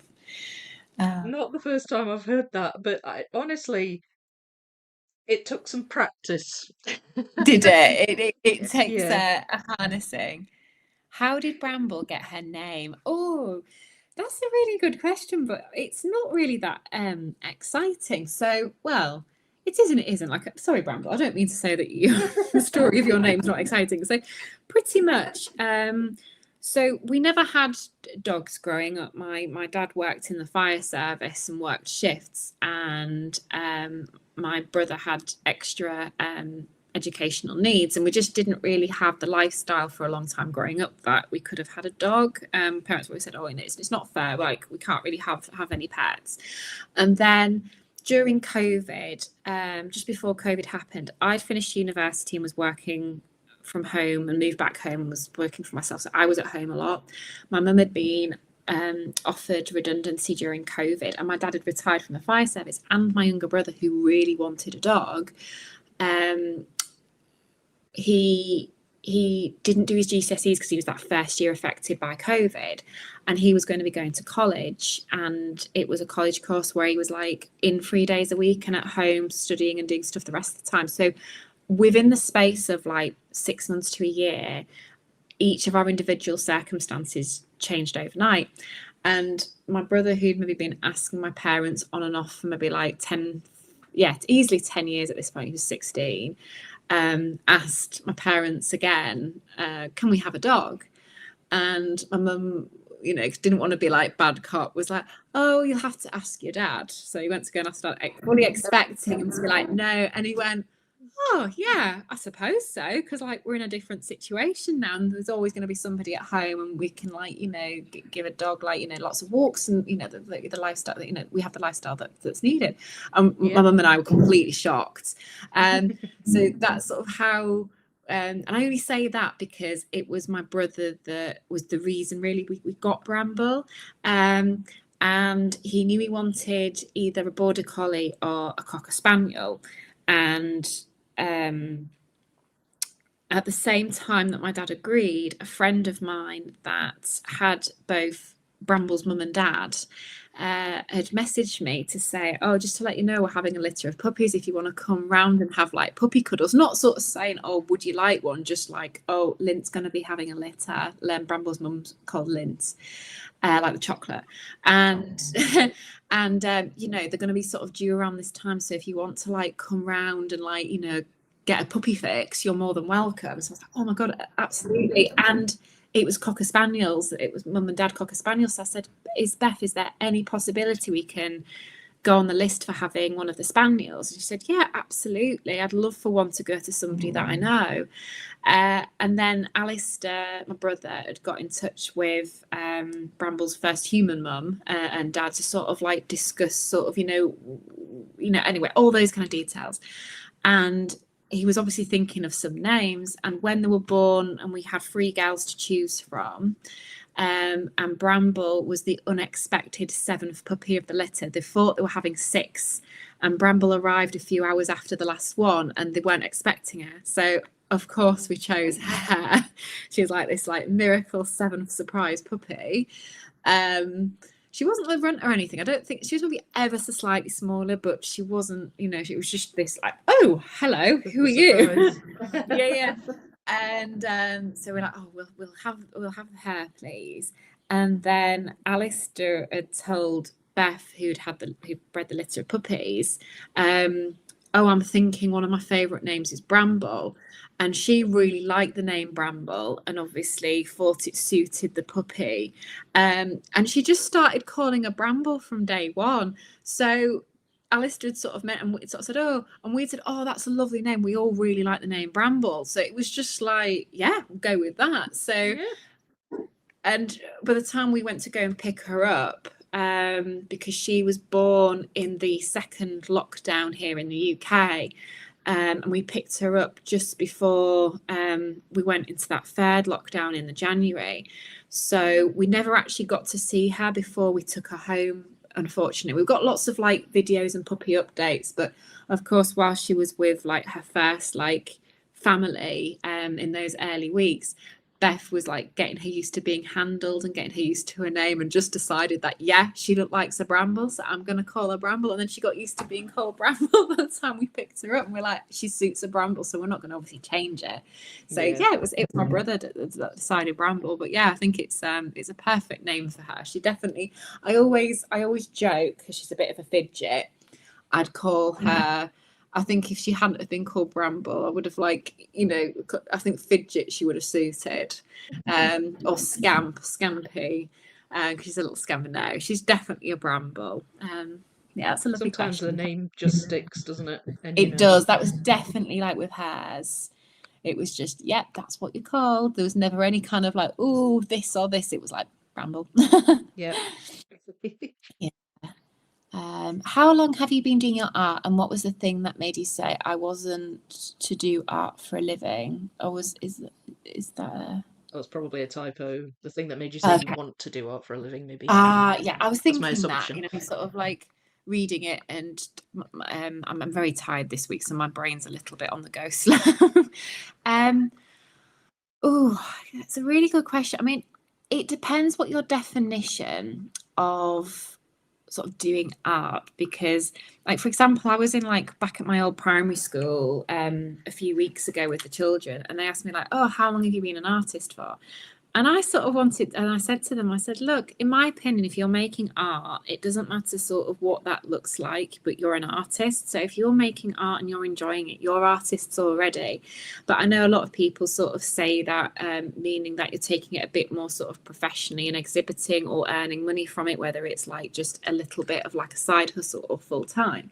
So I'll just try and like briefly like summarize like my story. So I always loved art at school. I was definitely that arty child. I struggled quite a lot at school. I was incredibly like shy, so it makes me smile when I think now like the things that I've done and the people that I've like spoken to groups and things and gone back to my old school, because I thought there was a time where I never ever thought I'd be doing anything like that. So I art was like my therapy, my thing, and I loved it because I didn't have to interact, and I don't mean that negatively, but like I could just very much just do my own thing and be in an art room, and it was a very solo thing that I could enjoy, and I found it very like peaceful and everything like that. So always loved art. Always loved art, sorry, and I could always be found like in the art room when I was at like senior school and high school and stuff like that. And I don't know what came first, whether I was sort of had a natural ability for it, or because I just enjoyed it and therefore became good at it, because I always was creating, and even from a young age I was doing a lot of it, so I was always seen as good for whatever age I was at. And I'm careful how I say that, because I always think there's room for improvement, and I never like sort of come across like think like, oh, I'm not nothing like that. But I know I got a lot of positive feedback from like teachers and peers and things like that. So it was always the thing that I found more naturally easy than everything else. So I then was obviously would do it more because it was the thing that I enjoyed. You get anyway, just I loved it, and did art at GCSE, art at A level. And whilst I was at senior school, I was in year 9, so I was 13 turning 14, and I entered a local competition. That was a designer Christmas card competition. So Christmas and Christmas cards are always really special to me because it's how I started. And I entered and I won my age category. And they made my artwork into Christmas cards, and it was to raise money for an osteoporosis charity, a local one to us. And I got invited to help sell these cards at a few Christmas events in the run up to that Christmas. So this was 2011.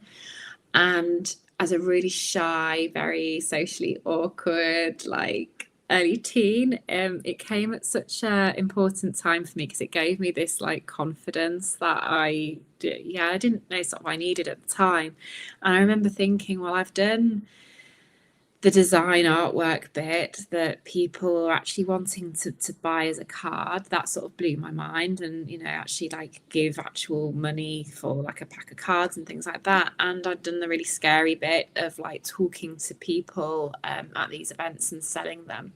So it gave me the confidence to think I could do this myself. I could find somewhere to print some Christmas cards and start selling them myself. So I started my business on like a real hobby level when I was 13, 14, and then did that for the next few years, and started just, people sort of, oh, can you draw my dog? And, can you paint my cat? And I did just like the odd like commission for like friends, family, teachers, whilst I was at school. But I never thought I could do it full time or seriously, because I don't come from a creative background. I've never seen anybody until I really went to uni that was doing a creative career and being able to do it full time or anything like that. So I never really thought I could take this little hobby business and do it full time. And then I went to university to go and do illustration, but I still think I thought like, oh, I'll end up working for like a larger design agency or marketing graphic agency, something like that. But I really didn't settle at university, and I was really homesick and I wanted to come back home. I wasn't that far away, but I was far enough. And I was just not like, I just didn't settle. And I realized in those first few weeks, I was like, I really want to do this full time if I can, because at the same time I got Instagram for the first time. So I was a little bit later to Instagram than most people my age at the time. And that was the first time I saw people working like rurally, not necessarily like in London or down like, in a major city, creating art that I wanted to create, wildlife, animals, nice things like that. And I sort of had the attitude that, well, it is possible, and if they can do it, then maybe I can do it too. So that was when I had the conscious decision to, right, I'm going to really give this all I have to see how far I can take something that I enjoy whilst I'm doing my illustration degree that was 3 years, and see how much I can build this like initial side hustle into a business that I could do full time. And I was just really fortunate that it paid off. Like I started building a website, I started doing some more card designs and prints and set up an online shop, and I transferred to a different university that was closer to home in my second and third year. So when I was nearer home and my support network, I could start doing some events to get my artwork out there. And I was just really lucky that it paid off and I got some really lovely opportunities just at the right time and things like that. And it enabled me to grow it into what I do now, really. And it's I feel really grateful, to say that I do this full time, and I've always done it since leaving uni. But yeah, I've always done art. I set up a business in my mid-teens, but it was only a small one. But it wasn't until I was like 18, 19 when I left school going into uni that I made that conscious decision that, oh, I want to do this, and I want to do this full time. But then I wasn't doing it full time technically until I left uni and finished my degree, which was 2019. And then I managed to sort of survive COVID years. And then that viral piece was in 2022, and that helped enormously and changed things all over again. So that's sort of trying to keep it brief, like a really brief like overview of sort of how I got to do what I'm doing now. And now I'm really fortunate that I get, to see my work on jigsaws and speak to lovely people like Vicky. So yeah, that's sort of, but I always argue, like, if you're creating and doing art, then you're an artist. I just think it's always like a really nice like message to try and like show people, like, you say, don't matter your age or how much experience you've got, it just everybody starts somewhere. And it's something that I believe in anyway. Let me have a look. Like met somebody, like, because I know you've done like speaking and you go to events, and you were on the TV, which we'll talk about. But like at these things, have you ever had anybody come up to you and talk to you about how you've inspired them?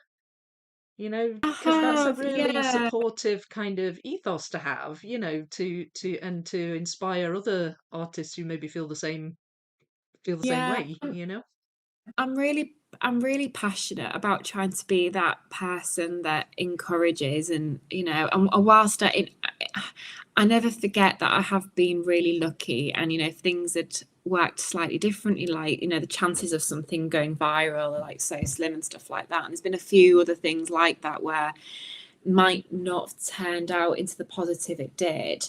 But I think because I remember having that kind of attitude when I saw other people that I looked up to and thought, well, if they can do it, then I can try. It is possible. It's not impossible. So I try and spread that message then myself, be like, look, if I've been able to do it, and I know how much I say struggled and how like quiet I've been, you don't need to be. And I definitely don't think I'm like that the best artist at all that there ever is. There's people out there that are far, far more talented than I am. But I've sort of found a style and a way of working that I really like, and you find other people that like what you do. And, you know, there's so much room for everybody to enjoy art and create art and it be different and unique. So I think that's like a really like nice and important message to share. And I know that, you know, when you're starting out, it's so difficult and to have like that initial confidence, and I'm really grateful to the people that supported and gave me that confidence early on. But equally, you come across people that, like in every area of life, that can be a bit like gatekeepery or a little bit. And I've met people like that, you know, and you sort of, you know, politely sort of ask, you know, well, you know, what would you recommend, or where did you get this made or printed? Because you're looking at and you're completely overwhelmed by the different manufacturers are out there, and you don't know who's good and who's not so good. And I know I've met people that have been really guarded, and I can understand why completely. But when you're starting out and you're maybe like in your late teens and, you know, you're doing everything you can, and I've always said, like, I don't want to be that person. I've always wanted to be that person that will like share that advice and give back and, you know, help where they can and give people that leg up and that assistance, because, you know, like I was grateful for it, and it's like passing on that. And I you know, without sounding like, I feel like you what is it, you attract what you put out there, and I'm like, you know what, Yes, I agree. yeah, I'm all about the positive, the supporting vibes. And so yeah, I always sort of try and do like my best, and it is lovely when people like maybe followed me and then like I've come to like a talk that I've done, sort of said what they're doing, and it's, yeah, it is wonderful. And it gives me so much purpose as well, because I know how much joy and independence it's brought me. So if I can at all help somebody else, it, you know, that give them the confidence and it bring them that, you know, in their individual art journey, like the same confidence and independence it's brought me, then it's like, well, I'm thrilled, job done. Yeah, absolutely. So tell us about so you were on TV and it aired recently, is that correct? Yeah, so I've been on the So tell us TV. about that. Oh, I will do. So I've been on the TV a couple of times over recent years, particularly when that piece went viral. A couple of times on local TV, but before, when like sort of covering like, you know, certain things and like say local businesses and things like that. But really after that piece went viral, sort of, and I was on the news like quite a few times that year. And then obviously I've had like a little gap, and then I got approached by a TV show, like the producers of it, and in here in the UK it's called Antiques Roadshow. So it sounds like a really bizarre title, but I'll explain. So usually they are looking at antiques that easily like going back quite a few decades and hundreds of years old, but they wanted to do a special to mark the late Queen Elizabeth II's, what would have been her 100th birthday last month. And my piece has become so linked to that sort of last few months of her life. Obviously her Jubilee was in the June, and that piece went viral sort of for the Jubilee, for the June. And of course she passed away 3 months later in the September, and it went viral again because a lot of people read into the artwork and it had like a new different meaning for a lot of people, that she was walking away into the next life. So it got shared a lot around her passing and her funeral and stuff again. So so I suppose it's, and then I know that people have sort of then reshared it massively and sort of made changes, and it's become like a bit of like this, like, I don't know if it's classed as like a pop culture social media meme nearly it's turned into, which obviously I never could have expected. But because everybody knows it so well, they'd got in touch and said, oh, would you be on the programme with the artwork to sort of mark that later part of her life? So it was chronological. It started off with items from when she was a little girl, and like went over items and things that were linked to her life, like dresses and maybe like letters or book. There was all different kinds of things, and I was the last 10 minutes of the program with my artwork, so I got asked to go down to London with it, and you're with an expert. So my expert was Alexandra, who was I don't want to I can't quite remember which auction house she was linked to, but like an art one down in like London. But I mean, what she didn't know about art history, I'm sure isn't worth knowing. So she was asking me questions about it and things like that, and obviously like show like an up close of the work. And usually on the program, normally they would give you like a price of what you could expect if you were to say auction it to like collectors or something like that. And it's really good, like funny, because normally in like a normal program somebody might have some like antique in their attic that was from like some great auntie and don't really know the significance of it, and you'll have maybe one person who, you know, who's like that, and it'll be worth loads and loads of, I mean, it doesn't matter because it's sentimental, and they might think, oh, it's not got any worth, and there might be somebody else who, you know, maybe gets something from a charity shop and it turns out they bought it for £1. It's worth it. It's a popular program if you're not here in the UK, but this one they didn't value it or anything like that, any of the items, because I suppose a lot of them it's so difficult and it was such like an array of things, and that wasn't the purpose of it. It was just to like say go through and sort of mark and celebrate what would have been like the Queen's 100th birthday.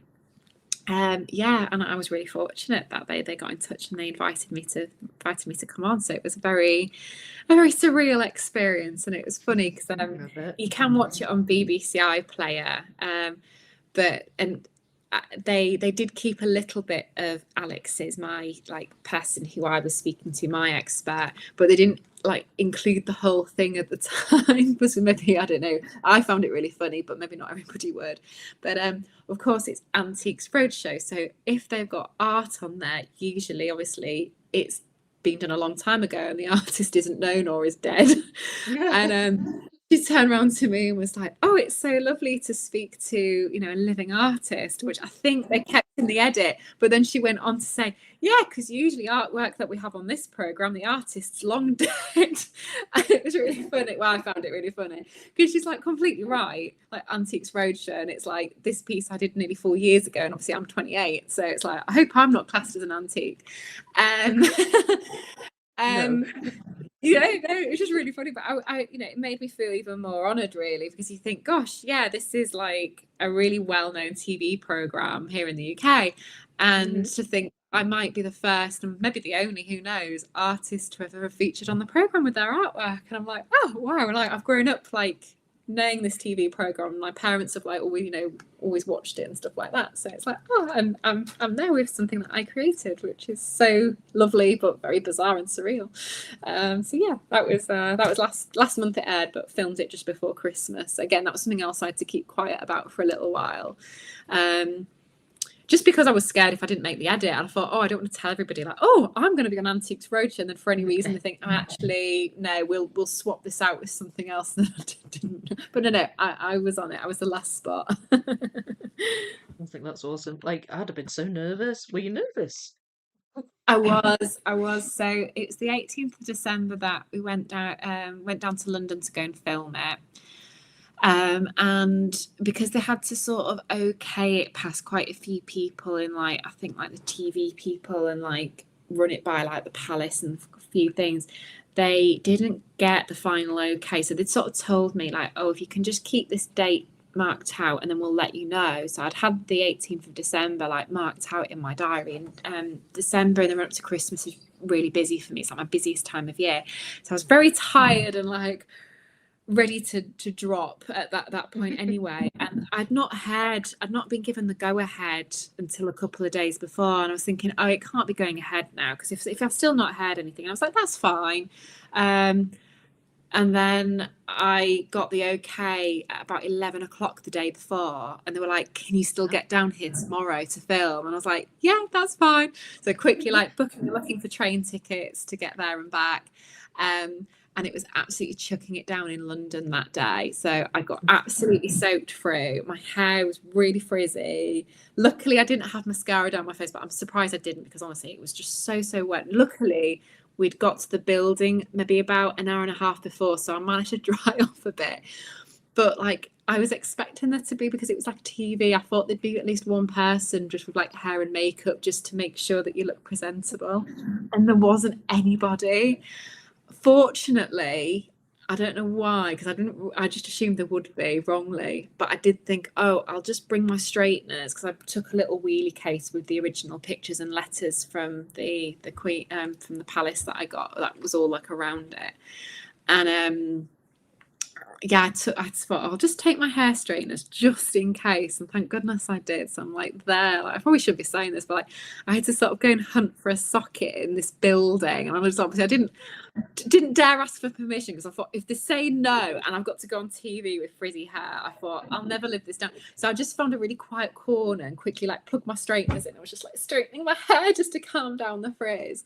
And luckily my mum had like some powder in a bag. She came with me, so luckily we're not too much of like a different complexion, so I could borrow hair powder and a bit of hair lipstick just to sort of touch my face.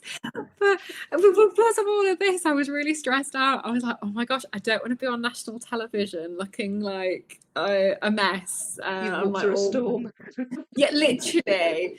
And and because of all of that, and it being so close to Christmas, and then me being really tired, and you know the amount of late nights and long hours that I'd done in the road, I was thinking like I couldn't really remember what I'd said. So I was then really worried, what would it look like the final edit? And I thought, oh, I hope I've not like waffled on, because as you've probably guessed from this, like I do waffle a bit.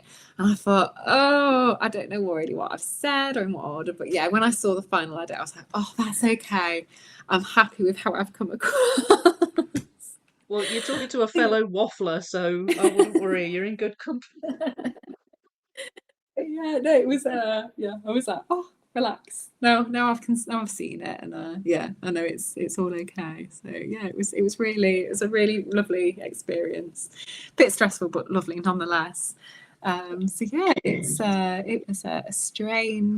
been a strange time, all these things that I never thought I was going to do. Oh, I'm just looking at the questions. How many pigments do you use for your watercolor? So I will show you my watercolors so you can see the size of palette that I use. 1 second, I will go and get.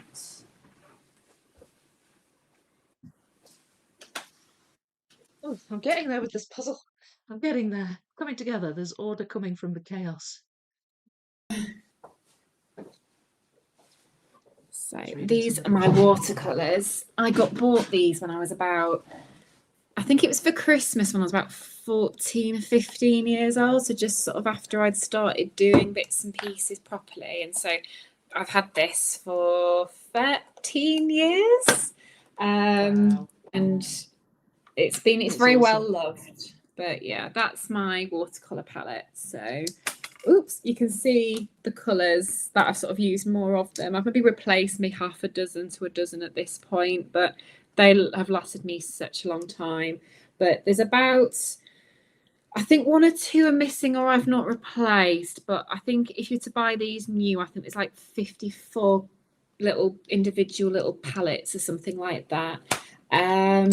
But if you're interested in using watercolors, you definitely don't need a palette this big. It's something that is like one of your small travel sets, because you just mix colors and practice mixing and learn a little bit of color theory, and you can get all the colors that you get in that. That just provides like shortcuts, and I like it because you've got all that space to do your mixing, and I really do make the most of all my mixing spaces. So if you've got a smaller one, that's the only thing, is you would have to do more mixing and you wouldn't maybe have as much space because it wouldn't be as big as this one with these 2 mixing bits, top and bottom. But yeah, these are the ones I use, and I've always really liked them. So it's the Winsor and Newton ones, and yeah, those are my watercolors. So everything that you see that I've ever created has come out of that palette pretty much. Once or twice I've used a travel palette if I've been painting on the go, or sometimes if I do a workshop and I'm doing a demonstration, I'll purposely work out of a smaller palette in real time just to show people that you don't need a really big, more expensive set. And as well, sometimes it's easy because you can see the individual colours a little bit better, whereas some of those look really similar until I start mixing. So if somebody, it can be a bit overwhelming to look at those, whereas a palette that's maybe only got 8 to 10 colours in it, and you can see very distinctly the different colours and shades, can be sort of easy when you're trying to talk people through mixing and painting and things like that. But most things have come out of that palette there. Oh yeah, because you do a lot of workshops. You do workshops and stuff. I do, yeah. Again, something else that I never thought I'd be doing. I only started doing them after COVID. I think the very first one I did one beginning of 20. I think I did one or two before what happened. I was going to say what happened, going viral. It was just, my life was upside down for at least a year. It was amazing. But yeah, literally in my brain, there's like before going viral and after going viral. Like it was just such a massive thing to have happened, and it just, like say, turned everything upside down. It's like before and after. It's like, you know, BC and AD nearly in my life of like how things have happened. Yes, because it was always something I wanted to try, and I'd done a couple of like talks and school visits, only one or two, and I was nervous, but I did enjoy them, and I hadn't expected to enjoy them, so I always thought, oh, I'd quite like to try doing workshops, and again, because I like to sort of share things and encourage people to be creative, as I mentioned before. So I thought, oh, it's something that I like the idea of, but I didn't know in reality if I'd be any good at doing it, or if I'd actually like it, or whether I'd find it too sort of nerve-wracking. And obviously COVID, you couldn't do anything like that, so it was only really in 2022, and then I do them quite often. I probably, on average, over the year, maybe do something like one a month, but I do a few more beginning of the year and a few more back end of the year, and don't do really anything over the summer, the couple of summer months. But yeah, I really, really enjoy doing them, and it's nice to, you know, be in a room of like-minded people who love art and, like say, encouraging creativity, whether that's with adults or children, like, you know, school group, year group. I went back to my primary school. And the youngest group that I worked with was the year twos, which was really fun and cute and interesting, and they were really excited, which was nice. We were drawing birth flowers, so we were looking at like all our different birth flowers. So if you were like January, like what your flower was, I think it was carnation, if I remember correctly, for January, and like anyway, and all these different flowers, and then we're like illustrating them, and yeah, it was really sweet. I enjoyed it. Yeah, it really was. I have a friend online as well. Sorry. Oh, sorry. Yeah, so sorry. I'm looking at questions, conscious that I don't miss anybody, and I'm just like glazing over. Sorry, Vicky. I do, yes. So I'd really like to get into doing more lives and things like that. The only things that I've done that have been online up to now is every season. I'll do at the moment, I've been doing them on Facebook Live and Instagram Live from my page, but I probably need to pick your brains, Vicky, and find out be a better way of doing it, because I think obviously not everybody has social media, so sort of finding a way that's sort of good for people to access things. But I do like a seasonal draw along. So for example, I did one a couple of weeks ago that was a badger. And I shared maybe 2 weeks before, like, this is the date and the time if you want to join in live, or the recording will be available to watch for some time after. And I'll share the picture and what we're doing beforehand, so people can, like, you know, print off or download the picture so they can follow along. And I sort of tell them like any materials that I'll be using if they want to do what I'm doing. And I think it was about 100 minutes, and I went from having like an empty piece of card paper and showing them through pencil, pen and watercolor how to illustrate this badger based on this reference photo. And I've started doing them in 2024. I think spring 2024, around Easter was the first time I did it. and I do like say one a season. So it's been like 4 a year. So I'll do a spring one, a summer one, an autumn one, and then one right before Christmas. And again, it's just another lovely way for, you know, people maybe who are that bit further away or unable to say come to a workshop in person for whatever reason, or somebody that's like, you know, other side of the world, even to either join in and me sort of share how I work and encourage them to give it a go, or even if people are just interested to watch sort of my process and see a piece be created from start to finish. So yeah, I've started doing those, and I'd love to do more of that, I think, in the future, but it's just like finding my feet still with it. And at the moment, just sort of doing one every season and just sort of saying, look, you know, if you want to join and watch, this is where it'll be, and, you know, feel free to come in and have a watch, or have a, you know, come and draw at the same time. Yeah, so again, it's something else that I never thought I'd do, and it's again, it's a sort of trying to build like a lovely community of you know, creative, wildlife loving people like myself, and like I say, again, share all the skills and the things that I've sort of learned and tried to hone in on, like in recent years. Is there something, so obviously in the description for this live stream, I'd put your website address, but like when you're sharing that kind of thing, is there a place you normally do it more often than other place? Like, is it Instagram you mostly use, or is there a better thing to share in the description, or other No, to things be I can have?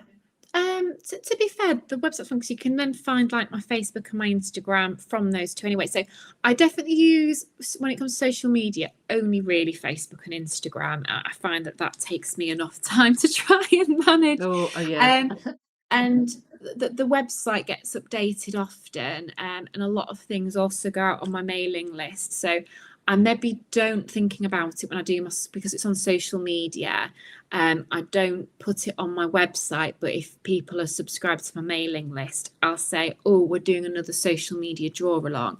Like I say, it probably would benefit to find like a platform to do it that you don't have to have social media to join in on, and in which case I probably then need to sort of get it on the website. But thinking about it as well, there are 4 videos on there that actually sort of started off the first things I did before I did any in-person workshops. So during COVID, obviously, when we couldn't get out the house and we're all trying new things or a bit bored, they're not amazing by any case. I'm definitely not great when it comes to technology, but I put together some videos talking you through like the step-by-step of how to draw things. So the very first one was a bumblebee, how to draw and paint a bumblebee, and it's sort of a combination of sort of short time-lapse videos. So the whole thing's not too long, but you can stop and pause it with like written instructions and things like that.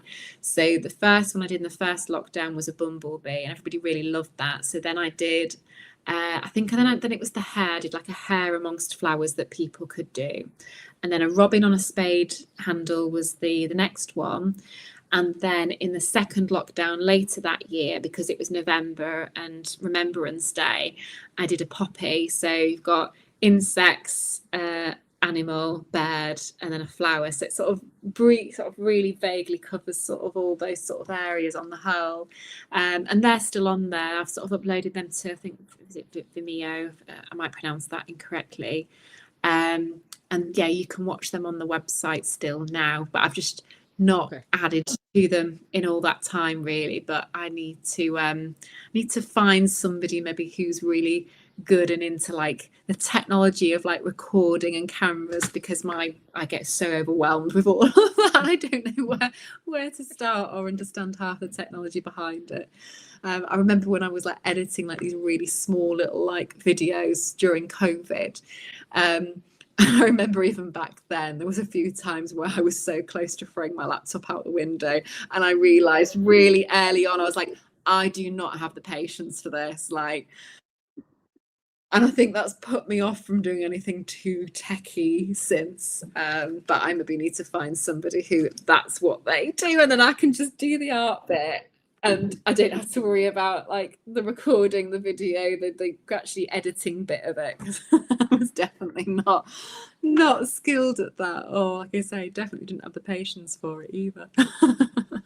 I get you. Well, if I can help in any way, I will. Although I have to say, I'm not fully technically minded myself. It's been a steep Oh, learning I'm curve so on this impressed, channel. Vicky.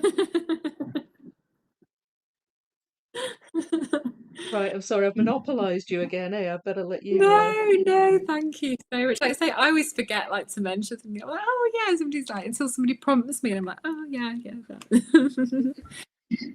Let me see, what was the next one? So pigment. I have a friend that is working on building a creative business too. Is there anything you think is essential to sort of get your things out out there to be seen? Oh, it's a really good question. I mean, things have changed so much, even in the time since I was at that point. I mean, this is when I start to feel really old. I was like, oh, TikTok wasn't a thing, and like so many things like when I think is why I only really use Facebook and Instagram. So definitely social media pages, and to sort of, for people to sort of like find you and put your work out. And obviously it's a free tool, it's a free resource, and it can be so wonderful to use and incredibly helpful. I would also say that, depending on what it is, I think getting your own website. I know when I've gone back in to talk to university students from my old uni, that's something that I've always really encouraged them to do, because you can build a website now so easily and cheaply. It's such a good investment, and even if you're not wanting to sell things on there, to have a portfolio, to have a presence that you can point people to, through business cards and against social media, is really, really valuable. And I know when I was talking to the illustration students, even if you're not wanting to sort of follow the path I have, where you've got your own business and you're selling things, you want to work freelance or work for another company, chances are you're probably going to have like a portfolio of work. So it's a really good place to show it digitally, and then give out a business card that has like a link to that and things like that. So I would definitely say do all of those things. I do think events are harder nowadays. I mean, don't get me wrong, there's always going to be some really, really great events to get your work seen there, but they can be very expensive to do. Just because something's expensive and is a very busy event doesn't mean it's the right event for you to show what you're doing. I know I've learned that the hard way. Like, some events promise you like, oh, we get like 100,000 people. I've sometimes had events where they've been tiny and they've cost me like £15 to do, and they've been so much better than like a really big, like flashy event. So I think sort of my attitude's always been, where if it's an event that I would go and I would visit for whatever reason, then maybe I should be taking my work and going there, whether it's exhibiting or having a stand or whatever that might look like. But there's probably a lot more you can do in getting your work out to a larger audience through, say, like social media and the internet. I feel like, it is increasingly hard with events. And like, I remember, say, during COVID, up until COVID, I was relying almost entirely on events and fairs and shops and things like that. Obviously, that changed overnight. And I still do events, but I do them more as a sort of marketing, sort of trying to get my work out there and see like new and like returning customers. And it's great if you can cover all your costs to going, especially if there's like hotels and stuff involved. But I don't necessarily have the attitude that I'm going to make money, which is really sad to admit, but I'm like, what, if I can cover all of my expenses and a bit more, then I'm happy with that. Whereas for me, it's like the online, which is a lot, because some of these events can be so much, if that's sort of how you wanted to get your work out there. But again, everybody's different, and there's nothing to say that like what works for me will work for somebody else, or vice versa. But yeah, definitely I'd say social media and like a website, because they're just so accessible for so many people, and obviously anybody can find you from there. So I'd definitely say that helps. I love your story. Thank you. Did you approach Ravensburger first, or did they contact you for designing an image for a jigsaw? So it was a bit of both, maybe more so me approaching them, because if you remember when I was saying I'd already done the image of coronation capers for the coronation. So this was already a jigsaw, an artwork that I'd done and was looking at having done onto different things. And I just thought a jigsaw, I'd never done jigsaws before, but because it was so busy, and I think it was my mum actually, give her the credit here, who said, I think that would make a really nice jigsaw. And because it was for the coronation, people would sort of keep it and enjoy it, never thinking I'd then do other jigsaws after. And I did look at a place where I could sort of get them more and sort of self-publish it originally.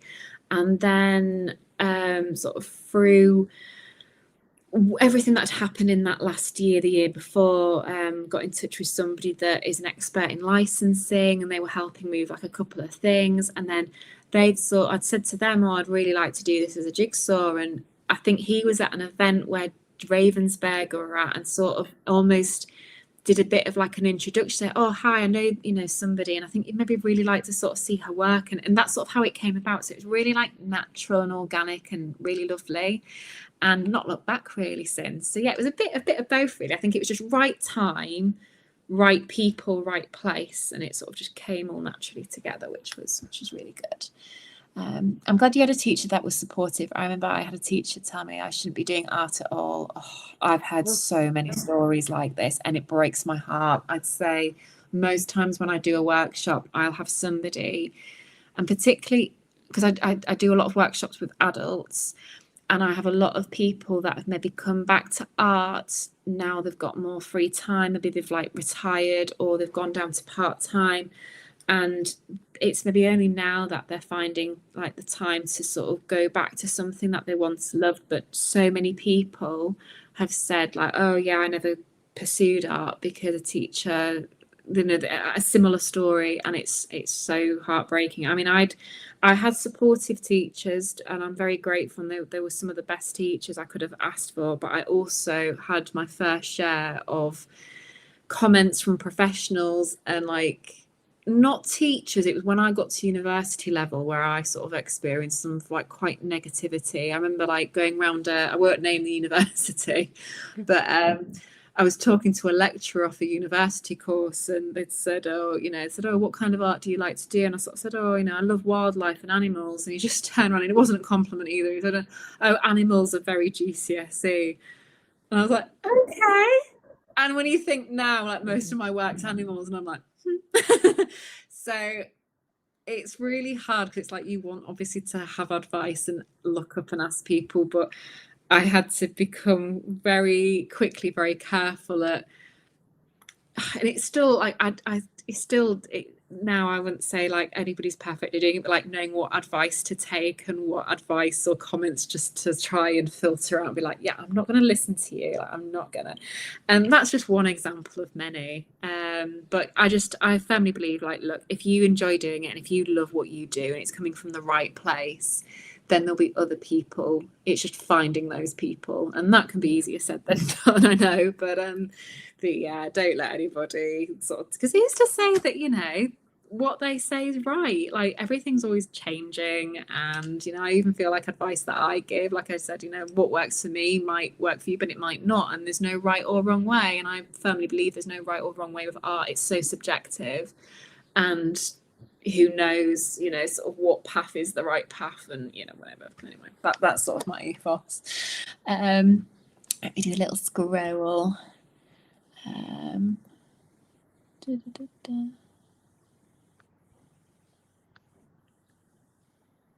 almost done.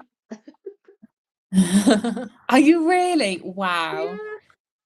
Yeah. You're waffling through. You have heard from the palace from your viral artwork. I have, so I brought it just in case it got mentioned, because I thought, oh, it might be something nice to have at hand if anybody sort of did want to see it. So my copy of Jubilee Marmalade Tea, I've put in a frame with a couple of letters that I got from the palace. So I'll just grab that and show you. It's quite big because I framed them all together. Well, that's awesome. I bet the letters are just so elegant and beautiful as well. So I did a talk last night and I brought this with me. So got a copy there. So this was like the planned Jubilee piece that I did beforehand in the April for 2022. And I sent the first one. There was 70 signed limited edition prints and 70 for the Platinum Jubilee. And this was the letter that I got from Windsor Castle from one of Queen Elizabeth's ladies in waiting. That one's dated the 18th of June 2022. So just after this one went viral. And then I got a lovely letter from Camilla the following January after the Queen had passed away that's sort of related to sort of this piece and something else that I'd sort of sent to the palace. So it's they're my pride and joy, and I feel very proud and grateful to have those from them. So they're in a frame behind glass, so nothing can happen to them, hopefully. They can be safe from my clumsiness. That's the idea anyway.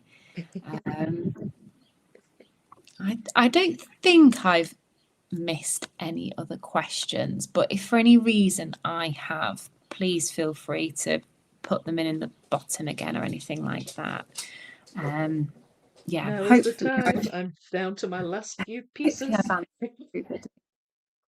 Wow, so cool to have those. Yeah, I do agree. I feel very, very touched too. You know, because you send things, of course. You never expect to hear in person, because I can't imagine how much they must get sent on a weekly basis, let alone when there's like a big event happening for the royals. So to have had sort of 2 letters, and they're very sort of personal. They're not at all kind of generic, you know, sort of the name kind of the things that I sent, which is, you know, and I really appreciate, you know, them to go to the trouble.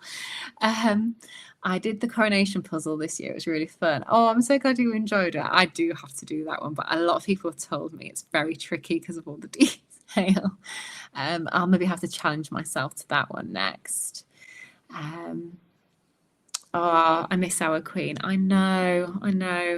She was somebody, I think, that, I mean, I know she wasn't, I mean, all my life she was an older lady, but you still thought she was immortal. So when she did pass away, it was just still such a shock. I mean, it shouldn't have been. I mean, she was 96, but still, I have so many conversations with so many people still who were like, just, it's not the same, and miss her, and, you know, there'll never be anybody like her again. It's so sad.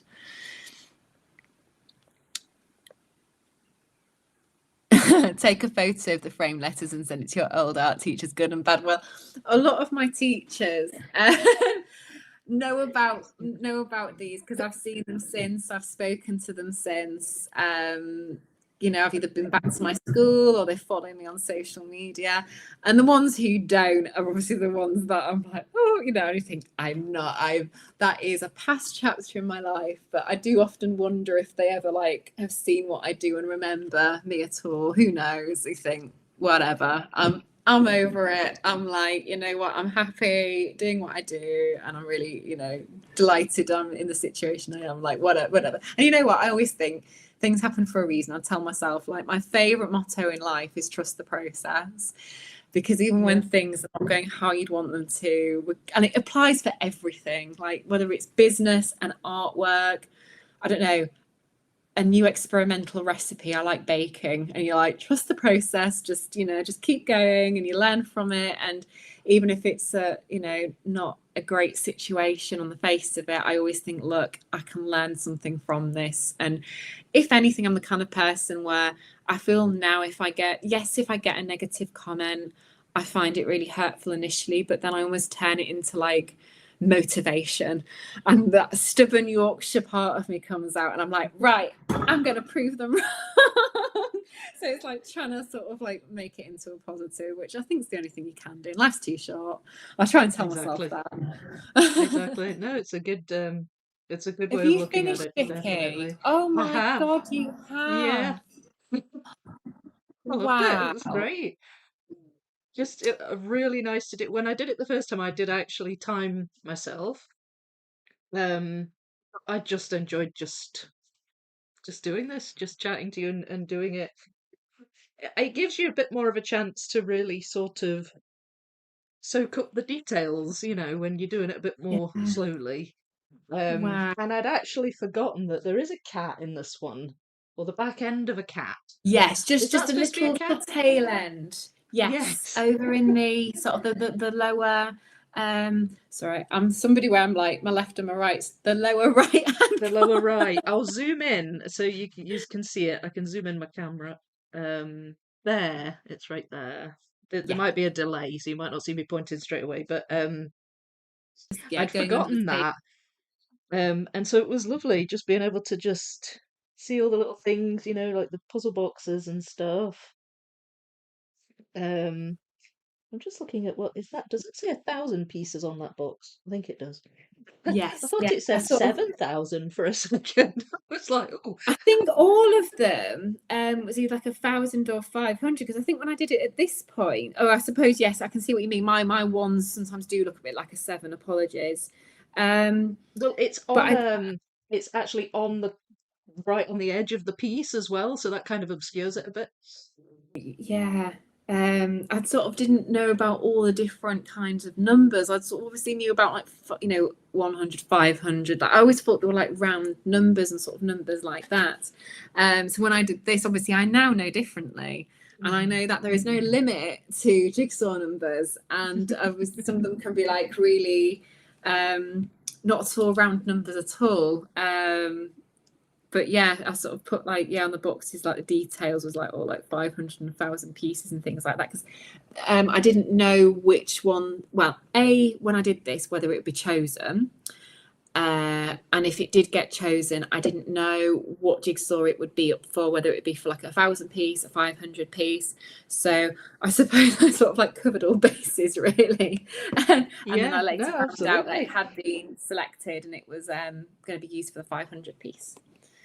So it was yeah, it was lovely. Oh no, I'm so impressed though, like to have been able to have like chatted along and still have got it done so quickly. So I'm just thinking a time now, coming up to 1:45, and we went live what 12 Went to live at 11:30. 11:30. Yeah, and obviously you didn't start immediately, so that's still really good. Wowie. I can usually, this is actually about the average length of one of my streams. I normally go for about 2 hours, 10, Yeah, 15, depends on what I'm doing. Sometimes I go longer, sometimes a bit shorter. So this is about right, but I can usually get a 500 piece done in one. It depends, if it's a really difficult one, then it might take a couple of weeks. But yeah. um, I just lost all track of the time while I was doing it because I looked at my clock at No. one point and I went, oh, I said, it's fine, because I was just engrossed. Same. I didn't really pay attention at the time until sort of now. I'm like, oh yeah, 1:44. It says on my clock. But no, it's been such a nice time. Like I say, it's such a wonderful time to spend, sort of like a middle of the day. Like I say, hasn't time flown? It really had. I know 3 hours could have passed, and I wouldn't have really. I would have been like, oh, has it?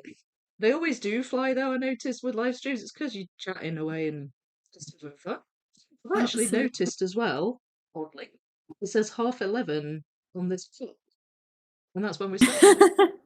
Oh my god, I wouldn't have picked up on that. But yeah, you're absolutely right. I How only just noticed. strange. I feel like I must have like manifested this and for it to start at 11:30 or something. Well, that's what time I usually do my Thursday stream, so it was just a Oh, happy coincidence, I guess. it But it was a sign. yes, absolutely. Oh my gosh. Well, I have loved that. I have enjoyed this. It's been so nice chatting to you. And I always find it so inspiring talking to the artists as well. Just because of what you do and I think it's when you're talking to creative people, I guess. I always find it really, really inspiring. But I'm just wondering if before we wrap things up, if anybody else has any last minute questions for you. I'm before just we going to head open the off. door for Bramble. She's wanting to go outside. 1 second. We heard the bar. Oh, that's. She's done a typical spaniel thing where she's sat by the door, she's poured it, she's even just woofed at me. I've opened it for. Oh no, she has now gone out the door, and she just stayed sitting after it was open. I was like, "You've just done that for attention," but no, she has gone out actually. The amount of time she's done that. Yes, let's have a look. Just any last questions that anybody's got. Wasn't the solo round 2 hours for the UK? Yes. I think was every speed puzzling 2 hours? Was that sort of the same across all the different ones? I think it was, but Vicky will correct me. I think all of them were 2 hours. I can't remember what the teams was, but all of the solos ones were 2 hours, except for the final. We got an hour and a half for the final. Oh, an hour and a half for the final. Lovely. Yeah. That was a tricky one as well, wasn't it? It was with the racing cars. I remember seeing Yes. I didn't finish that puzzle within. If I'd had 2 hours, I'd have finished. I had about 38 pieces left. It was hard. It was a hard puzzle. Oh, I've just seen a question actually, so I nearly missed it. Are the characters in the puzzle based on people you know? No. I just Apart tried from to the sort of dogs. make.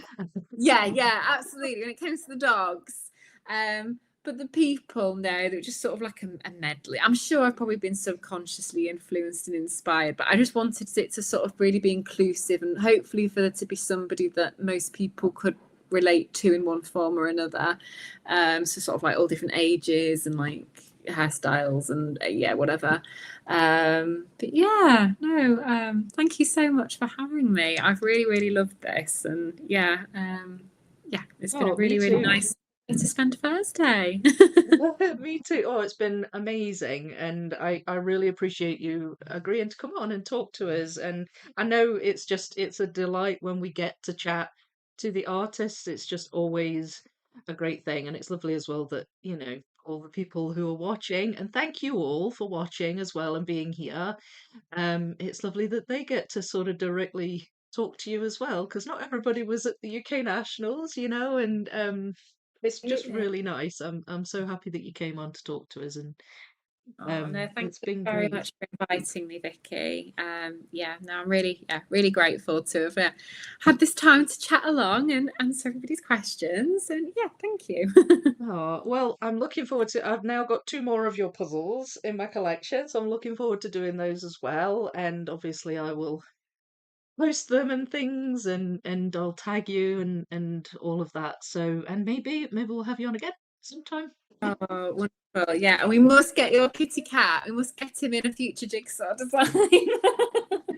Well, you've got my contact details now, and great. I I'll have keep it in many. the back of my mind, and then when the right thing, I was like, be in touch. I have many pictures of Grace on puzzles. In fact, Grace is on a puzzle. I got a custom puzzle done. Ooh. Oh, I don't know if I'm using the lid for it. Give me 1 second. I'll be right back. I'll let you chat for a minute. I need to follow suit, I think, and get just Bramble, just solo focus to a puzzle. Whether we get a jigsaw of hers done into a puzzle, or I do one of her, because I've done like a couple of portraits of her, of course. She's had like a puppy portrait and an adult portrait done. Oh, But yeah, I can't wait to see. I can't lay my hands on it because I Oh, think don't I'm worry. using the lid for pieces.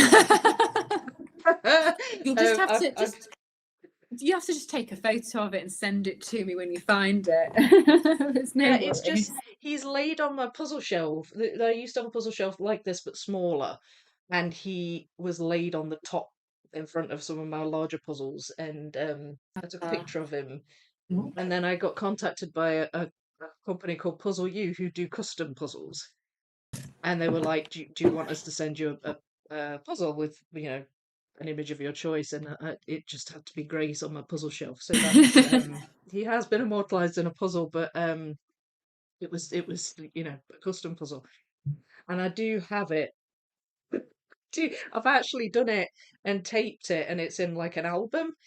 But I generally have more than one puzzle on the go at the same time, and I tend to use my box lids for pieces. So he's being used for as a box lid for pieces at the moment. But He's being yes, helpful. very helpful. I've got plenty of pictures. So yeah, just get in touch whenever you're doing another puzzle for Ravensburger. I think that'd be brilliant. That'd be brilliant if you could. You'd look lovely. It's like, oh, I love that. I love that there's a cat in here as well. So, okay, I could talk all day, but Sean, I will let everybody go. I just want to say thank you so much, everybody, for watching. If you enjoyed it, please like the stream. And if you weren't able to catch this live and chat, please do leave a comment. If you have any other questions, burning questions, I'm sure I can pass them on to you, Eleanor, and you can tell me and I'll pass along anything. But just thank you so much for being here and watching and supporting our lovely puzzle artists because it's just that's what we do. Us puzzlers, you know, we puzzle the beautiful artwork and it's just lovely to speak to the people behind them, you know. And thank you, Eleanor. Thank you so much for being such a lovely guest. Oh, no, thank you. I've really had a great time. Okay, so we'll say bye bye just now. Happy puzzling, everyone, and I'll see you next time. See you later, everyone. Bye.